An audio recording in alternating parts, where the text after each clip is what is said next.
guru kita Al-Ustadz Dr. Firanda Andirja LCMA Fidahullah Ta'ala untuk bisa berkenan menempati tempat yang telah disediakan. Kami persilakan Ustadz.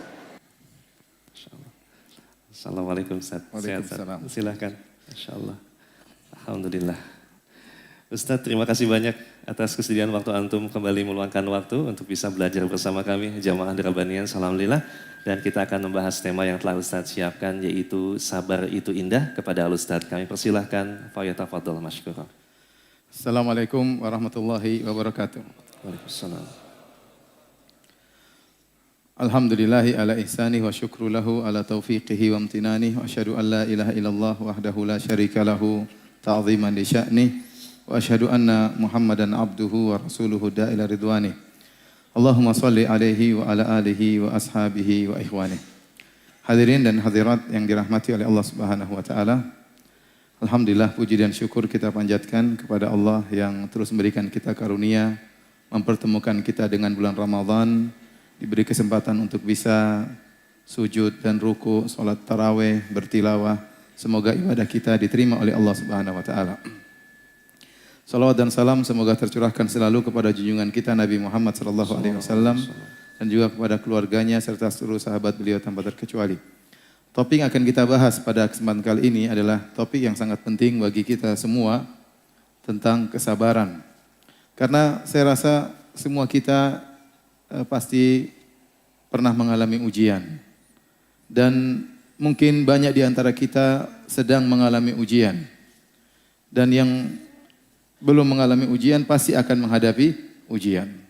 Karena memang hidup di atas muka bumi ini adalah untuk diuji. Allah menciptakan langit dan bumi, Allah menciptakan kita adalah untuk menguji kita. Jadi kita harus tahu bahwasanya kita hidup di dunia ini memang untuk diuji. Makanya Allah Subhanahu wa taala berfirman, "Alladzi khalaqal mauta wal hayata liyabluwakum." Dialah yang menciptakan kematian dan menciptakan kehidupan. Liyabluwakum, untuk menguji kalian. Ayyukum ahsanu amala, mana di antara kalian yang terbaik amalannya. Allah Subhanahu wa taala juga berfirman, kullu nafsin dha'iqatul maut. Setiap yang bernyawa pasti akan merasakan mati. Kemudian kata Allah, wa nabluukum bisyarri wal khairi fitnah. Dan kami akan menguji kalian dengan keburukan, kami akan uji kalian dengan kebaikan, ya, wa ilaina turja'un, dan kepada kamilah kalian akan dikembalikan. Jadi orang yang hidup di atas muka bumi harus siap diuji. Kalau tidak mau diuji, mati saja ya. Nanti terus diuji di alam barzakh, ujian selanjutnya. Tapi di atas muka bumi pasti diuji, nggak mungkin nggak diuji. Siapapun diuji. Ada orang diuji dengan suaminya, ada sebagian wanita diuji dengan suaminya. Suaminya kasar, suaminya tidak sayang sama dia. Tiap hari bilang mau poligami, mau poligami, mau poligami. Padahal tidak poligami, poligami. Menyakiti hati istri, ya. Ada seperti itu ya. Ada sebaliknya seorang diuji dengan istrinya, ya. Hanya bisa nuntut, tidak melaksanakan kewajibannya sebagai istri. Ada uang abang disayang, tidak ada uang abang ditendang. Dan ada orang diuji dengan orang tuanya sendiri, ada. Orang tua yang tidak sabar, banyak nuntut, maunya anaknya seperti ini, perbuatannya tidak dihargai. Ya, kalau sekolahnya tidak berhasil dimaki-maki, ada orang diuji dengan orang tuanya. Ada orang diuji dengan anak-anaknya, anaknya nakal, narkoba dan macam-macamnya. Ada banyak wanita diuji dengan mertuanya. Ya. Jadi ujian menimpa siapa saja. Ya. Dan ujian tatkala menerpa, bukan hanya menerpa orang-orang miskin saja atau orang rakyat jelata. Semua orang diuji. Orang kaya, orang miskin diuji. Ya. Orang terkenal, enggak terkenal diuji. Ustadz, enggak ustadz, semuanya diuji. Laki-laki, perempuan diuji. Antum jangan mengira bahwasanya hanya orang-orang kita rakyat jelata yang diuji. Para pejabat, para raja, para presiden, mereka juga diuji. Mereka juga susah. Ya. Terkadang mereka juga stres. Ya. Terkadang mereka tidak bisa tidur. Ya. Saya contohkan, saya punya kawan. Dia orang Indonesia di Madinah, kerja dulu sebagai tukang pijitnya gubernur Madinah. Jadi dia kadang-kadang naik mobil pribadi, kadang-kadang naik pesawat pribadi, ya, karena namanya apa?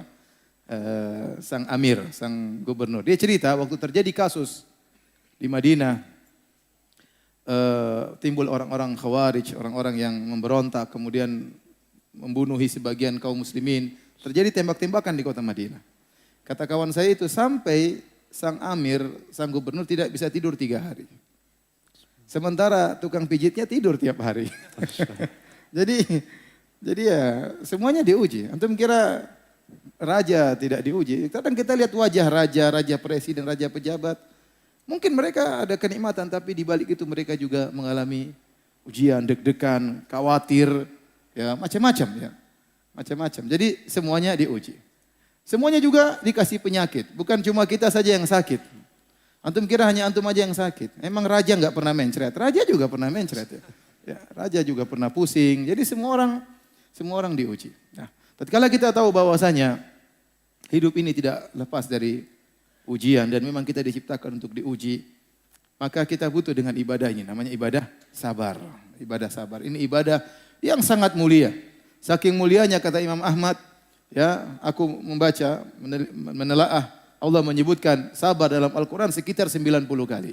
Sekitar 90 kali. Ini menunjukkan bagaimana agungnya ibadah ini. Ya, kalau disebut sekali saja sudah mulia dalam Al-Quran. Ya. Sekali saja disebut mulia dalam Al-Quran. Apalagi sampai 90 kali. Ya. Kenapa? Karena sabar ini ibadah yang berkaitan dengan lisan, berkaitan dengan hati, berkaitan dengan jawarih. As-sabru dalam bahasa Arab artinya al-habsu, yaitu menahan. Tatkala seorang ditimpa ujian, harus menahan lisannya. Ya, kemudian dia menahan hatinya. Tidak boleh dia suudzon sama Allah, tidak boleh dia protes kepada Allah. Ya, kemudian juga menahan dirinya. Tidak boleh dia melakukan perbuatan-perbuatan yang menunjukkan dia tidak setuju dengan takdir Allah Subhanahu wa taala. Makanya Nabi bersabda, "Laisa minna man darabal khududa wa syaqqal juyuba wa da'a bid'awal jahiliyah." Bukan dari golongan kami jika seorang terkena musibah lantas dia menampar-nampar pipinya, dia merobek-robek bajunya dan dia menyuruh dengan seruan jahiliyah, ya. Jadi sabar ini ibadah yang menggabungkan antara ibadah hati, ibadah lisan dan juga ibadah jawarih. Dia ibadah yang sangat agung. Makanya Nabi SAW pernah bersabda, "Wa ma u'tiya ahadun ata'an khairan wa awsa' minas sabar." Tidaklah seorang diberikan suatu pemberian anugerah dari Allah yang lebih luas dan lebih baik daripada sabar. Sabar ini anugerah yang luar biasa. Kalau orang sudah memiliki sifat sabar, maka dia orang yang bahagia. Dia orang yang bahagia. Hadirin dan hadirat yang dirahmati oleh Allah Subhanahu wa taala. Allah Subhanahu wa taala menyebutkan sabar dalam Al-Qur'an dalam banyak ayat, tadi saya katakan hampir 90 ayat dengan berbagai macam bentuk penyebutan. Ya, di antaranya Allah Subhanahu wa taala menyatakan sabar itu pahalanya tanpa batas. Kata Allah Subhanahu wa taala, "Innama yuwaffas sabiruna ajrahum bighairi hisab." Sungguhnya Allah memberi ganjaran kepada orang-orang yang sabar bighairi hisab, tanpa hitungan. Pahalanya sangat banyak, ya. Pahalanya sangat banyak. Jadi untuk harus tahu bahwasanya ibadah itu bukan cuma salat, bukan cuma puasa, bukan cuma baca Quran, bukan hanya salat tarawih, bukan hanya sedekah. Sabar itu ibadah yang mulia. Barang siapa yang bersabar, pahalanya tanpa batas, kata Allah Subhanahu wa taala. Demikian juga Allah Subhanahu wa taala memuji orang-orang yang bersabar, ya. Kata Allah Subhanahu wa taala banyak ayat, di antaranya kata Allah Subhanahu wa taala, "Wa basyiris sabirin." Sebelumnya kata Allah, "Wa nabluwannakum bi syai'im minal khaufi wal ju'i wa naqsin minal amwali wal anfusi wath thamarat wa basyiris sabirin alladzina idza asabatuhum musibatun qalu inna lillahi wa inna ilaihi raji'un. Ulaika alaihim salawatu min rabbihim wa rahmah wa ulaika humul muhtadun." Kata Allah Subhanahu wa taala, sungguh kami akan menguji kalian dengan sedikit rasa takut, kelaparan, kekurangan harta, ada nyawa yang hilang dari kerabat yang kita cintai, kekurangan hasil panen buah-buahan. Wa basyiris sabirin, berilah kabar gembira kepada orang-orang yang sabar. Siapa mereka? Alladzina idza asabatuhum musibah. Kalau mereka ditimpa dengan musibah apa saja? Idza asabatuhum musibah, ditimpa dengan musibah apa saja? Yang pertama kali mereka ucapkan, inna lillahi wa inna ilaihi raji'un. Kami ini milik Allah dan kami akan kembali kepada Allah Subhanahu wa taala. Kata Allah, ulaika alaihim salawatu min rabbihim wa rahmah. Mereka itulah orang-orang yang memperoleh keberkatan yang sempurna dari Allah. Mereka dipuji oleh Allah Subhanahu wa taala dan mereka mendapatkan kasih sayang Allah Subhanahu wa taala. Wa ulaika humul muhtadun, dan mereka lah orang-orang yang mendapat petunjuk dari Allah Subhanahu wa taala. Allah puji mereka dengan pujian yang luar biasa. Di antaranya ayat-ayat menyebutkan bahwasanya orang yang bersabar bersama Allah Subhanahu wa taala. Kata Allah Subhanahu wa taala, "Wallahu ma'as sabirin." Dalam ayat yang lain, "Innallaha ma'as sabirin." Sungguhnya Allah bersama orang-orang yang sabar. Ya, kalau Allah bersama orang bersabar, artinya Allah akan menguatkan dia. Allah bersama dia bita'yid, dengan pertolongan, ya. Makanya waktu Nabi Muhammad SAW bersama Abu Bakar As-Siddiq dalam goa di Jabal Thawr, kemudian orang-orang musyrikin mengejar mereka dan sudah tiba di mulut goa, Abu Bakar ketakutan. Abu Bakar berkata, "Ya Rasulullah, lau anna ahadahum absara ila tahti qadamaihi la absarana." Seandainya salah satu dari mereka nengok ke bawah, tentu akan melihat kita dalam goa. Apa kata Nabi SAW? "Ya Abu Bakrin, ma dhannuka bithnaini? Allahu thalithuhuma." Ya Abu Bakar, ya Abu Bakar, bagaimana menurutmu tentang dua orang? Allah bersamanya. Allah bersama kedua orang ini, Allah yang ketiga. Dalam ayat kata Allah Subhanahu wa taala, "Thaniyatnaini idh huma fil ghar idh yaqulu li sahibihi la tahzan innallaha ma'ana." Tatkala Muhammad sallallahu alaihi wasallam menasihati sahabatnya Abu Bakar, "La tahzan, jangan kau sedih, jangan kau khawatir. Innallaha ma'ana, Allah bersama kita." Allah bersama kita. Jadi kalau Allah sudah bersama kita dengan kebersamaan yang khusus yang disertai dengan pertolongan, maka jangan khawatir. Jangan khawatir. Makanya waktu Allah Subhanahu wa taala mengutus Musa dan Harun kepada Fir'aun, kata Allah, "Idhaba ila Fir'auna innahu tagha." Wahai Musa dan Harun, pergilah kalian menuju Fir'aun, sungguhnya dia telah melampaui batas. Mereka takut. Qala rabbana innana nakhafu ay yafruta alaina aw ay yatgha. Ya Allah, ya Rabb kami, bagaimana kami pergi kepada Fir'aun? Dia akan melampaui batas kepada kami, akan menzalimi kami. Fir'aun, Musa dan Harun takut. Apa kata Allah? La takhafa, janganlah kalian berdua takut. Innani ma'akuma, sungguhnya aku senantiasa bersama kalian berdua. Asma'u wa ara, aku selalu mendengar kalian dan aku selalu melihat kalian. Aku mengawasi kalian. Jadi kalau Allah bersama seseorang, maka jangan khawatir, Allah akan menolong dia. Salah satu cara agar Allah bersama kita, sabar. Sabar. Wallahu ma'as sabirin, innallaha ma'as sabirin. Allah bersama orang-orang yang sabar. Anda ingin dekat dengan Allah, ya bersabar. Di antara ayat yang menyebutkan tentang keutamaan sabar, Allah menjelaskan bahwasanya orang yang sabar dicintai oleh Allah Subhanahu wa taala. Kata Allah Subhanahu wa taala, "Wallahu yuhibbus sabirin." Allah mencintai orang-orang yang sabar. Betapa banyak orang ingin dicintai oleh Allah Subhanahu wa taala. Betapa banyak orang ngaku-ngaku cinta kepada Allah, tetapi cintanya bertepuk sebelah tangan. Dia ngaku cinta kepada Allah, tapi Allah tidak cinta sama dia. Makanya Ibnu Qayyim rahimahullah ta'ala punya perkataan yang sangat indah. Kata beliau, "Laisa sya'nu an tuhib, wa innama sya'nu an tuhab." Perkaranya bukan engkau mencintai Allah, tapi perkaranya yang penting, apakah kau dicintai Allah? Apa kau dicintai oleh Allah? Tidak. Di antara cara agar Allah mencintai kita adalah kita bersabar. Dan kalau Allah sudah mencintai seorang hamba, Allah tidak akan mengazabnya. Allah tidak akan mengazabnya. Maka raihlah kecintaan kepada Allah dengan bersabar karena Allah Subhanahu wa taala. Tentunya kalau kita mau sebutkan ayat-ayat tentang kesabaran sangat banyak. Tadi disebutkan sampai 90 ayat, tentunya waktunya tidak akan cukup. Tapi itu saya sebutkan sebagian kecil dari ayat-ayat yang menjelaskan tentang keutamaan bersabar. Hadirin dan hadirat yang dirahmati oleh Allah Subhanahu wa taala. Tatkala kita berbicara tentang sabar, selalu konotasinya adalah sabar dalam menghadapi perkara-perkara yang tidak kita sukai. Sabar dalam perkara-perkara yang tidak kita sukai. Padahal sabar itu ada 3. Ya. Sabar itu ada 3. Sabar dalam menjalankan ketaatan kepada Allah Subhanahu wa taala. Yang kedua, sabar dalam meninggalkan kemaksiatan. Dan yang ketiga, sabar menghadapi takdir Allah yang terkadang tidak kita sukai. Sabar terhadap musibah. Ternyata sabar itu ada 3. Sabar dalam menjalankan ketaatan, sabar dalam meninggalkan kemaksiatan, dan sabar dalam menghadapi ujian. Sabar dalam menghadapi ujian.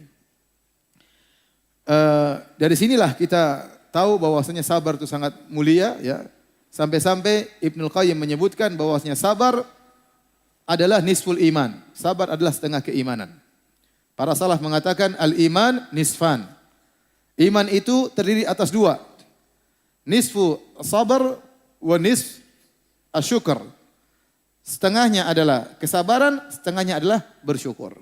Dan demikianlah kondisi seorang hamba. Antara dua, mendapat kenikmatan atau diuji oleh Allah Subhanahu wa taala. Jika dia mendapat kenikmatan, dia bersyukur. Jika dia diuji, dia bersabar, maka sempurna imannya. Ya, sempurna imannya. Kata Nabi sallallahu alaihi wasallam, "Ajaban li amril mu'min." Sungguh menakjubkan perkara seorang mukmin. Inna amrahu kullahu khair. Seluruh perkaranya adalah baik. In asabahu sarra syakara fakana khairal lahu. Kalau dia ditimpa dengan kenikmatan, kesenangan, maka dia bersyukur dan itu lebih baik baginya. Wa in asabahu dharra sabara fakana khairal lahu. Kalau ditimpa dengan perkara yang dia tidak sukai, penderitaan, kemudaratan, maka dia bersabar dan itu lebih baik baginya. Maka jika seorang bisa mengumpulkan antara syukur dan sabar, dia telah sempurna imannya. Oleh karenanya terkadang Allah menggandengkan keduanya. Kata Allah Subhanahu wa taala, "Inna fi dzalika laayatin likulli sabarin syakur." Sungguh pada yang demikian itu ada tanda-tanda kebesaran Allah yang bisa ditangkap oleh siapa? Likulli sabarin syakur. Bagi setiap orang yang penyabar dan bersyukur. Maka seorang mukmin berusaha menggabungkan dua sifat ini, bersyukur dan bersabar. Baik, kita kembali kepada model-model kesabaran. Ada 3. Dan masing-masing ini penting. Ya. Yang pertama, sabar dalam menjalankan ketaatan. Ini berat. Ya. Menjalankan ketaatan tidak mudah. Ya. Salat 5 waktu di masjid tidak mudah, butuh kesabaran. Menyuruh keluarga untuk salat juga tidak mudah. Makanya Allah mengatakan, wa'mur ahlaka bis salati wastabir 'alaiha. Perintahkanlah keluargamu untuk salat, anakmu, istrimu suruh salat. Wastabir 'alaiha, dan sabarlah. Sabar dalam menyuruh mereka salat, sabar dalam salat, butuh kesabaran. Sampai-sampai Allah menyebutkan di antara sebab masuk surga adalah sabar dalam menjalankan ketaatan. Allah sebutkan dalam 2 ayat, di antaranya dalam surat Ar-Ra'd dan dalam surat Al-Furqan. Dalam surat Al-Furqan kata Allah, "Ulaika yujzaunal ghurfata bima sabaru." Mereka itulah orang-orang yang mendapatkan ganjaran al-ghurfa. Al-ghurfa itu tingkatan tinggi di surga. Kenapa? Bima sabaru, karena kesabaran mereka.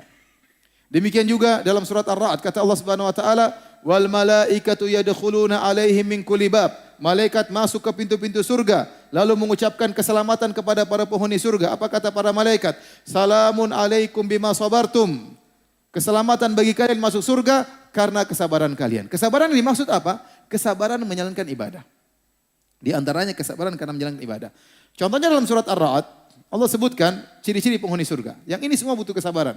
Kata Allah Subhanahu wa taala, "Walladzina yufuna bi ahdillahi wa la yanqudunal mitsaq." Ciri-ciri penghuni surga yang pertama, orang-orang yang menunaikan janji mereka kepada Allah dan mereka tidak membatalkan janji mereka. Kalau ada orang sudah bernazar, sudah berjanji, sudah bersumpah, harus dia jaga, dan ini butuh kesabaran. Ya, kata Allah Subhanahu wa taala, "Wahfadzu aimanakum." Jagalah sumpah-sumpah kalian. Dia sudah berjanji sama Allah, maka dia kerjakan. Kemudian kata Allah, "Walladzina yasiluna ma amarallahu bi ayyusal." Dan orang-orang yang menyambung silaturahmi, yang Allah perintahkan dia untuk menyambung silaturahmi, dan tidak mudah menyambung silaturahmi, butuh kesabaran. Di antara silaturahmi teragung berbakti kepada orang tua, dan berbakti kepada orang tua juga butuh kesabaran. Makanya Nabi mengatakan berbakti kepada orang tua dengan jihad. Fa fihi ma fajahid. Tatkala ada seorang minta izin untuk berjihad, Nabi bertanya, "Ahayyun walidak?" Apakah kedua orang tuamu masih hidup? Kata dia, "Masih ya Rasulullah." Kata Rasulullah SAW, "Fa fihi ma fajahid." Berjihadlah dalam berbakti kepada kedua orang tua. Karena berbakti kepada kedua orang tua butuh kesabaran. Sabar untuk menengok mereka. Sabar untuk ngobrol dengan mereka. Apalagi sekarang kita sok sibuk ya. Sok sibuk sehingga terkadang lupa telepon orang tua. Lupa mengunjungi orang tua. Tidak sabar untuk ngobrol sama orang tua. Kalau telepon sama orang tua cepat-cepatan. Butuh kesabaran. Ada rezeki berikan kepada orang tua. Ini semua butuh kesabaran. Menyambung silaturahmi, berinteraksi dengan kakak, dengan adik, dengan sepupu, dengan tante. Ini juga butuh kesabaran. Betapa sering terjadi cekcok antara kakak dan adik. Cekcok antara sepupu, antara tante dengan om. Ini butuh kesabaran. Sebagian orang mengeluh kepada saya, dia bilang, Ustadz, saya ini ya kalau kasih uang sama adik-adik saya, dibilang sombong. Dibilang sombong. Kalau enggak kasih uang, dibilang pelit. Subhanallah. Ya. Jadi sabar. Ya. Silaturahmi butuh apa? Kesabaran. Ya. Walladzina sabaru butigha'a wajhi rabbihim wa aqamus salata wa anfaqu mimma razaqnahum sirra wa alaniyah wa yadra'una bil hasanati sayyi'ah. Ini ciri-ciri penghuni surga. Orang-orang yang bersabar karena mengharap wajah Allah Subhanahu wa taala. Orang-orang yang mendirikan salat, yang berinfak, sedekah butuh kesabaran. Betapa banyak godaan ingin beli ini, ingin beli anu, butuh kesabaran. Ya. Kemudian membalas keburukan dengan kebaikan kata Allah juga sangat butuh kesabaran. Ini semua butuh kesabaran. Ini dalam surat Ar-Ra'd. Di akhir ayat kata Allah, malaikat berkata, "Salamun alaikum bima sabartum." Selamat masuk surga atas kesabaran kalian. Waktu Allah Subhanahu wa taala sebutkan tentang ciri-ciri ibadur rahman dalam surat Al-Furqan yang tadi diakhiri dengan ulaika yujzaunal ghurfata bima sabaru. Mereka itulah orang-orang yang ya diberi ganjaran ghurfah, surga yang tinggi karena kesabaran mereka. Kita lihat apa ciri-ciri mereka? Semuanya butuh kesabaran. Wa ibadur rahmanil ladzina yamshuna 'alal ardi hauna. Hamba-hamba Ar-Rahman yang berjalan di atas muka bumi dengan tawadhu. Tidak sombong, tidak angkuh. Mentang-mentang punya rumah mewah, mentang-mentang punya mobil mewah, mentang-mentang punya motor mewah, berjalan sombong, angkuh, gagah-gagahan. Enggak, mereka bersabar. Kemewahan tidak membuat mereka menjadi sombong. Haunan, tawadhu di hadapan manusia yang lain. Ini butuh kesabaran. Betapa orang kalau punya kekayaan ingin apa? Ingin nunjukkan, punya kelebihan ingin nunjukkan. Tapi mereka bersabar. Kata Allah, wa idza khatabahumul jahiluna qalu salama. Kalau mereka diajak bicara sama orang-orang jahil yang mungkin menyakiti hati mereka, mereka bersabar, ya. Qalu salama. Taat kepada Allah, mereka tetap mengucapkan kata-kata yang baik. Walladzina yabituna li rabbihim sujada wa qiyama. Orang-orang yang di malam hari sujud, salat malam, butuh kesabaran. Tidak mudah orang bisa konsisten dalam salat malam, enggak gampang, butuh kesabaran. Ya. Dan seterusnya, Allah sebutkan ciri-ciri mereka. Oleh karenanya saya katakan, menjalankan ketaatan butuh kesabaran. Butuh kekuatan iman. Saya selalu ingat tentang cerita Syekh Abdul Razak hafizahullah ta'ala. Beliau bercerita tentang bagaimana seorang bersabar dalam sholat malam. Beliau cerita, saya punya guru orang Indonesia, kata Syekh Abdul Razak. Yang guru tersebut, saya tidak pernah mengenal dia dan dia tidak pernah mengenal saya. Tetapi saya sering mendoakan dia, meskipun saya tidak kenal dia. Bagaimana ceritanya Syekh Abdul Razak hafizahullah berguru sama orang Indonesia ini? Kata Syekh, dahulu di Masjid Nabawi, kalau sholat malam, jadi 10 hari terakhir mereka sholat taraweh 2 ronde. Ronde pertama 20 rakaat, ronde kedua 13 rakaat. Sekarang masih terus berlanjut. Tapi bedanya dulu, kalau ronde kedua yang 13 rakaat sampai 3 juz kalau tidak salah. Kalau sekarang cuma 1 juz seperempat. Jadi ronde kedua kita sholat dari jam 1 sampai 3/4. Itu saya dapat sejak tahun 2001 waktu saya ke Madinah. Ronde pertama paling 2 jam, 20 rakaat. Yang kedua dari jam 1 sampai jam 3/4. Nah dulu mungkin 20 tahun lalu, 30 tahun lalu, kalau sudah ronde kedua sampai berjuz-juz, mungkin 2 juz, mungkin 3 juz. Kata saya pernah sholat malam di Masjid Nabawi. Tiba-tiba qadarullah, Allah mentakdirkan, ada orang Indonesia datang di depan saya persis. Dia datang dengan pakai tongkat. Kakinya cuma 1, cacat. Begitu datang sampai depan saya, kemudian dia meletakkan tongkatnya. Sholat persis depan saya. Dan dia sholat bertahan sampai berjam-jam, padahal kakinya cuma 1. Sejak saat itu saya ngerti bahwasanya kekuatan itu bukan kekuatan jasad, tetapi kekuatan iman. Ini orang kalau secara fisik tidak kuat, tapi imannya membuat dia bisa sabar, taat kepada Allah, mungkin 2 jam, mungkin 3 jam, sholat dengan kaki 1. Betapa banyak orang badannya gede, berotot, ya mungkin juara olahraga, tapi bangun untuk sholat subuh nggak kuat, nggak kuat. Untuk membuka matanya nggak kuat, apalagi mengangkat apa? Kepalanya nggak kuat.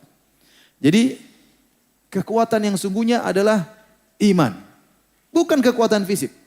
Kata Syekh, sejak saat itu saya sering mendoakan guru saya ini. Dia tidak pernah mengenal saya tidak pernah mengenal dia, tapi dia telah memberikan pelajaran yang besar bagi saya.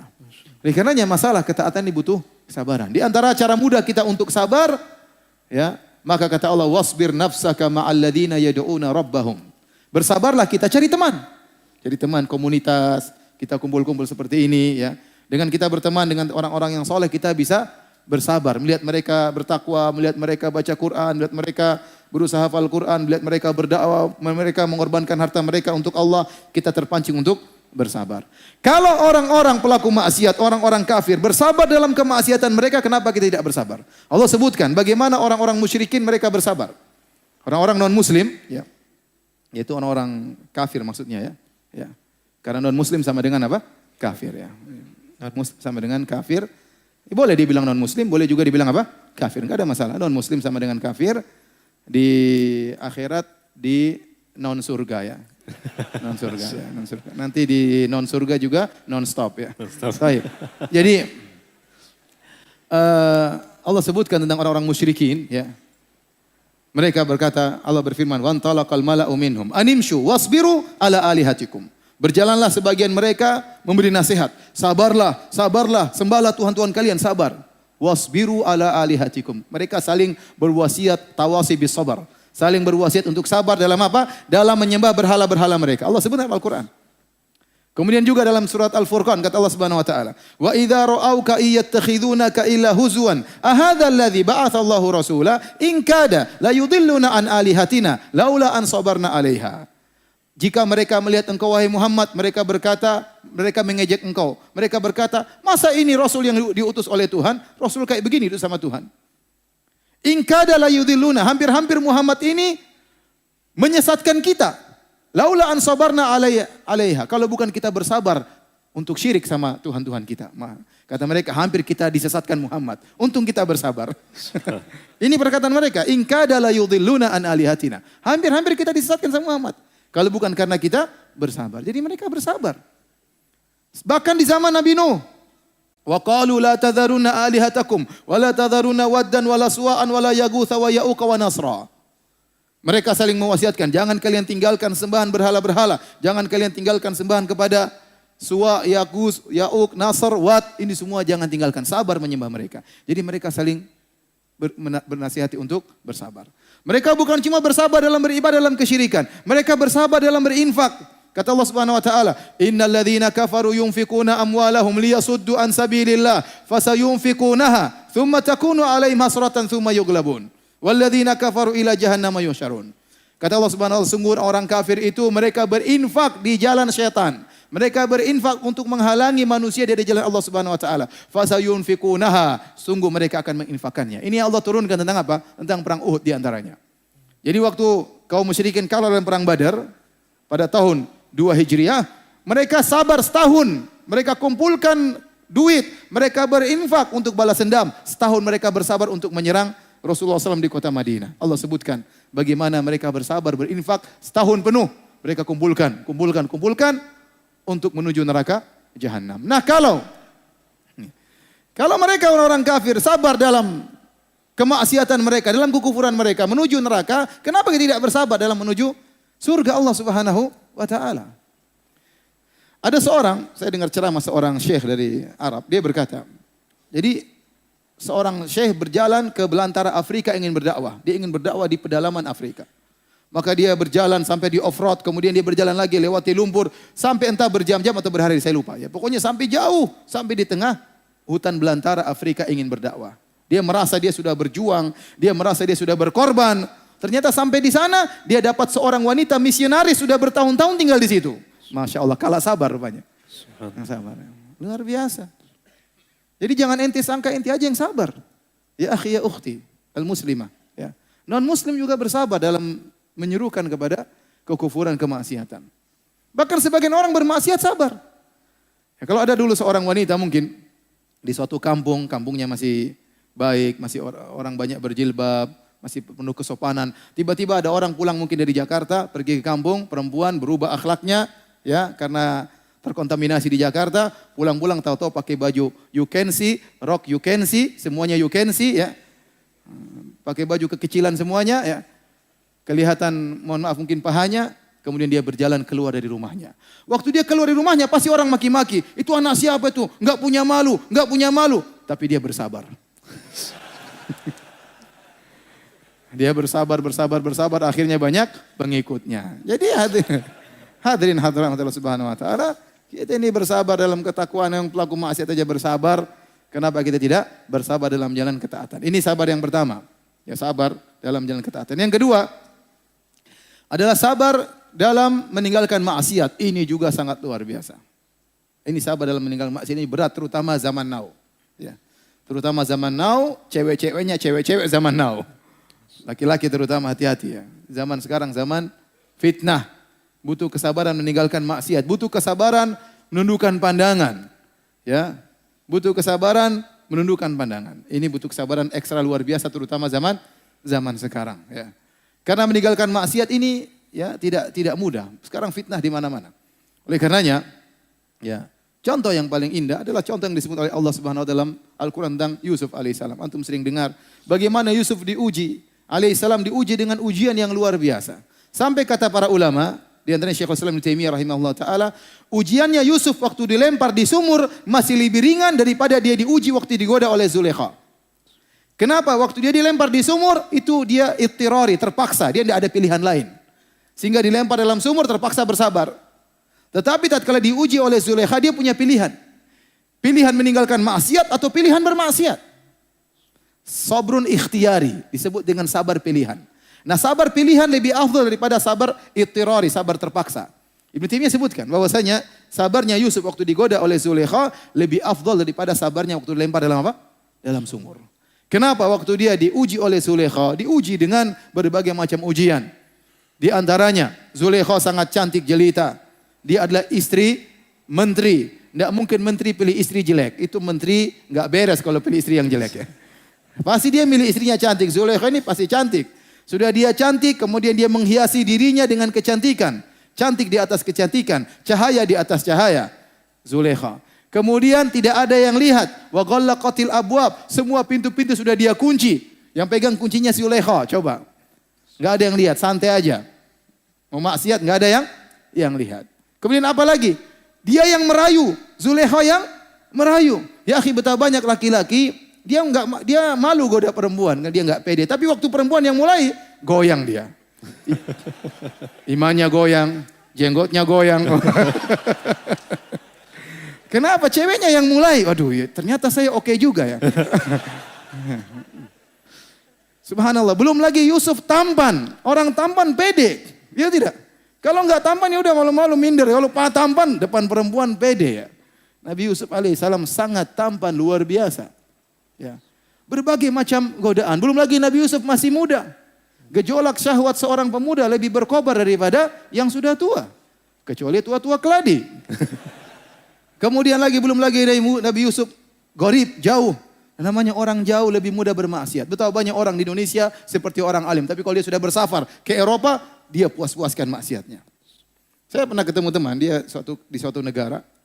Di situ dia ada hotel. Ya, di situ surga dunia. Perempuan model apa saja ada. Mau cewek dari mana saja ada. Ya, mau dari Rusia, mau dari Eropa, mau dari Afrika, semuanya ada. Maka dia bilang sama kawan saya, ya akhi, kapan lagi kita bisa ngerasain koktail semua ini? Kapan lagi? Ya udah lupa dia. Ya udah lupa. Udah lupa dengan istrinya, lupa dengan anaknya ya. Kenapa? Dia di luar sana, di luar negeri. Jadi kalau orang di luar terkadang berani maksiat daripada tatkala di kampung sendiri. Yusuf alaihissalam gharib, dia asing. Dia di Mesir sementara keluarganya di mana? Di Palestina. Jadi ini di antara ya godaan-godaan, namun Yusuf bayangkan apa yang dia lakukan, dia kemudian lari. Kenapa dia lari? Kata para ulama, dia takut. Sampai kapan dia bisa bertahan? Sampai kapan dia bisa bersabar? Sementara kata Allah, walaqad hammat bih wa hamma biha. Sang Zulaikha sudah kebelet sama Yusuf. Kata Allah, wa hamma biha, Yusuf pun sudah tergerak. Bukan apa, dia tidak bisa tahan, dia laki-laki. Ya sama kalau kita lapar lihat makanan ya pasti kita kepingin ya. Yusuf di depan dia perempuan sudah tinggal dia lakukan. Makanya dia kabur, kemudian dia lari meninggalkan wanita tersebut. Subhanallah, ini ujian sangat luar biasa. Siapa pemuda di zaman sekarang bisa seperti Nabi Yusuf alaihissalam? Subhanallah. Jangankan digoda sama perempuan cantik, sama perempuan pas-pasan aja KO dia. Apalagi kata orang, ya rumput tetangga lebih hijau. Benar. Istri kita cantik ya, kita lihat perempuan mungkin kurang cantik. Tapi setan membuat menghiasi seakan-akan perempuan yang kurang cantik itu lebih cantik daripada istri kita. Padahal istri kita lebih cantik. Sehingga kita lihat lebih cantik perempuan daripada istri kita. Apalagi kalau ternyata lebih cantik dari istri kita. Lebih bahaya lagi. Jadi luar biasa ya. Tapi ada cerita. Ini cerita di kejadian di Universitas Islam Madinah. Saya diceritain sama kawan saya. Saya tidak menghadiri kejadian tersebut. Tapi saya diceritain oleh kawan saya orang Libya. Jadi kita di Madinah. Orang-orang tinggal sekamar. Satu kamar 3 orang. Ada 4 orang. Dan biasanya dicampur. Nggak boleh Indonesia semuanya. Enggak. Kalau Indonesia semuanya nanti bahasa Arab tidak berkembang. Ngomongnya Indonesia terus ya. Jadi dicampur. Saya dulu tetangga saya satu kamar itu dikasih petak-petak. Tetangga saya orang Afrika sama orang Bangladesh ya. Terkadang ganti tangga orang Sudan dan macam-macam. Nah, ada suatu ruangan di situ kamar. Kebetulan di situ ada Afrika, satu kamar dengan orang Rusia. Dan kita belajar di sana 9 bulan. 9 bulan nanti baru libur 3 bulan. Saya waktu sudah berkeluarga. Jadi saya pergi di Madinah, kemudian saya belajar 9 bulan. Sedih luar biasa meninggalkan istri 9 bulannya. Antum tidak merasakan. Nanti setelah itu 3 bulan baru saya ketemu istrinya. Nanti setelah 3 bulan lagi happy-happynya balik lagi 9 bulan. Berat. Terus saya pulang lagi 3 bulan sudah punya anak. Alhamdulillah. Masya Allah. Nah, kadang-kadang saya mau telepon istri. Zaman dulu orang tidak punya telepon. Telepon harus pakai wartel dan itu mahal. 1 menit 14 real dulu. Bayangkan duit kita berapa 1 menit 14 real. Supaya murah saya bangun tengah malam jam 2 saya telepon. Bukan buat sholat malam, buat telepon istri. Kenapa? Karena kortingannya 50%. Jadi intinya ini sekedar intermezzo aja. Kemudian intinya satu kamar ini ada Afrika, ada Rusia. Biasa kalau kita mau pulang kita beli oleh-oleh buat istri. Saya biasa belikan abaya, belikan cadar, beli macam-macam buat istri 3 bulan libur. Nah, orang Rusia ini sekamar dengan orang Afrika. Orang Rusia ini dia pingin pulang maka dia beli oleh-oleh buat istrinya. Belilah dia cadar dan baju abaya. Rupanya dia pakai di kamar. Dia tes. Rusia, mungkin jenggot panjang sekali ya tes. Pakai tes dia pakai cadar. Dia lagi pakai baju cadar, tahu-tahu temannya Afrika datang. Maka dia goda, bercanda dia. Si Afrika ketakutan. Lah, enggak. Enggak katanya. Masya Allah, Yusuf Afrika. Sampai sebagian teman menggelarinya Yusuf Afrika. Dia lari ketakutan. Masya Allah, ada di zaman sekarang. Ya. Luar biasa. Jadi para hadirin hadirat yang mati Subhanahu wa ta'ala. Sabar, meninggalkan kemaksiatan di zaman sekarang tidak mudah. Berat. Tapi kita perlu perjuangan agar kita bisa menghindarkan diri daripada kemaksiatan tersebut. Ada beberapa hal disebut oleh para ulama. Bagaimana agar kita bisa menghindarkan diri daripada maksiat. Ini berat, tapi kita harus hadapi. Bersabar dari kemaksiatan bisa ditempuh dengan 3 perkara. Pertama, karena takut kepada Allah. Yang kedua, karena malu kepada Allah. Dan yang ketiga, karena cinta kepada Allah. 3 ini. Pertama karena takut, yang kedua karena malu, yang ketiga karena cinta. 3-tiganya bisa membuat kita menghindarkan maksiat. Yang pertama, kita meninggalkan maksiat takut kepada Allah. Jangan-jangan kita sedang bermaksiat tahu-tahu meninggal dunia. Betapa banyak orang meninggal dunia sedang berzina tahu-tahu Allah cabut nyawanya. Ya, betapa banyak orang sedang minum khamar, Allah cabut nyawanya. Ya. Betapa banyak orang sedang melihat film yang enggak benar, tahu-tahu Allah cabut nyawanya. Oleh karenanya kita tidak tahu kapan Allah mencabut nyawa kita. Tahu-tahu diberi serangan jantung, meninggal dalam kondisi bermaksiat, berarti kita meninggal su'ul khatimah, tanda yang buruk. Mungkin terbetik dalam benak kita akan bertobat, ya belum tentu. Apa kita meninggal tatkala sedang bertobat atau tatkala sedang bermaksiat kepada Allah Subhanahu wa taala, waliyadzubillah. Nabi SAW Allah mengatakan, "Qul inni akhafu in asaitu rabbi adzaba yaumin azim." Katakanlah wahai Muhammad, inni akhafu in asaitu rabbi adzaba yaumin azim. Katakanlah wahai Muhammad, aku takut kepada Rabbku dengan azab yang pedih kalau aku bermaksiat kepada Allah Subhanahu wa taala. Maka seorang renungkan hal ini, agar dia meninggal maksiat. Ya. Jangan-jangan Allah kasih azab, ya. Jangan-jangan Allah kasih azab kepada dia. Allah cabut nyawanya tatkala dia sedang bermaksiat kepada Allah Subhanahu wa taala. Ini bisa membuat kita berhenti daripada kemaksiatan. Yang kedua, di antara hal yang bisa membantu kita untuk meninggalkan maksiat. Malu kepada Allah Subhanahu wa taala. Allah telah berikan kita banyak kenikmatan. Tapi kita gunakan nikmat tersebut untuk membangkang perintah Allah Subhanahu wa taala. Makanya Nabi Yusuf alaihissalam waktu dia digoda oleh Zulaikha, dia berkata, ya, innahu rabbi ahsana maswaya. Bagaimana saya mau menuruti engkau wahai Zulaikha? Rabbi ahsana maswaya. Kata sebagian ahli tafsir mengatakan, Nabi Yusuf berkata, suamimu, tuanku, baik sama saya. Bagaimana saya mengkhianati istrinya?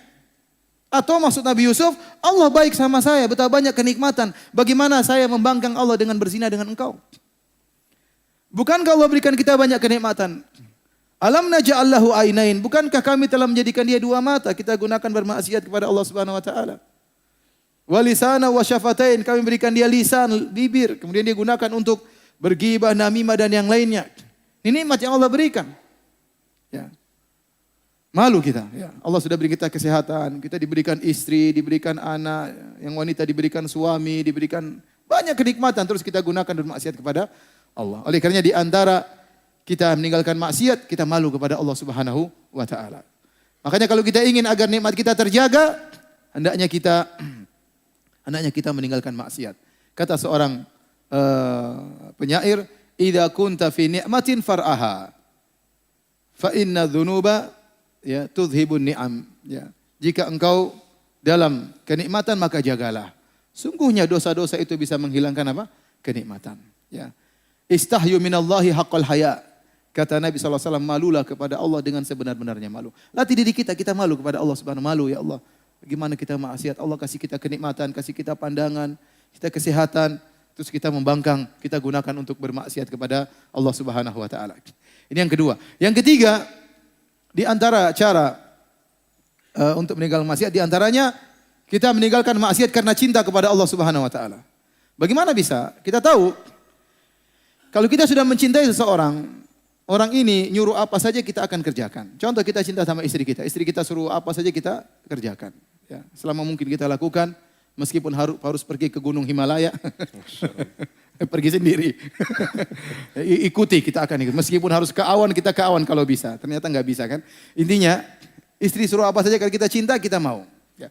Istri ngelarang ini, meskipun kita suka, daripada istri saya marah, enggak lah. Saya enggak pengen istri saya marah. Kenapa? Karena cinta kepada istri. Nah demikian kalau kita cinta kepada Allah, Allah tidak suka kita begini, jangan kita kerjakan. Buktinya Anda mencintai Allah, Anda melakukan apapun yang diperintahkan oleh Allah. Kalau Anda ingin bukti bahwasanya ada cinta kepada Allah. Dan kalau Anda ingin, Allah tetap mencintai Anda. Setiap kita bermaksiat, kita menghilangkan kecintaan Allah dari diri kita. Semakin kita bermaksiat, semakin kita jauh dari Allah Subhanahu wa taala. Dan kita tidak ingin jauh dari Allah.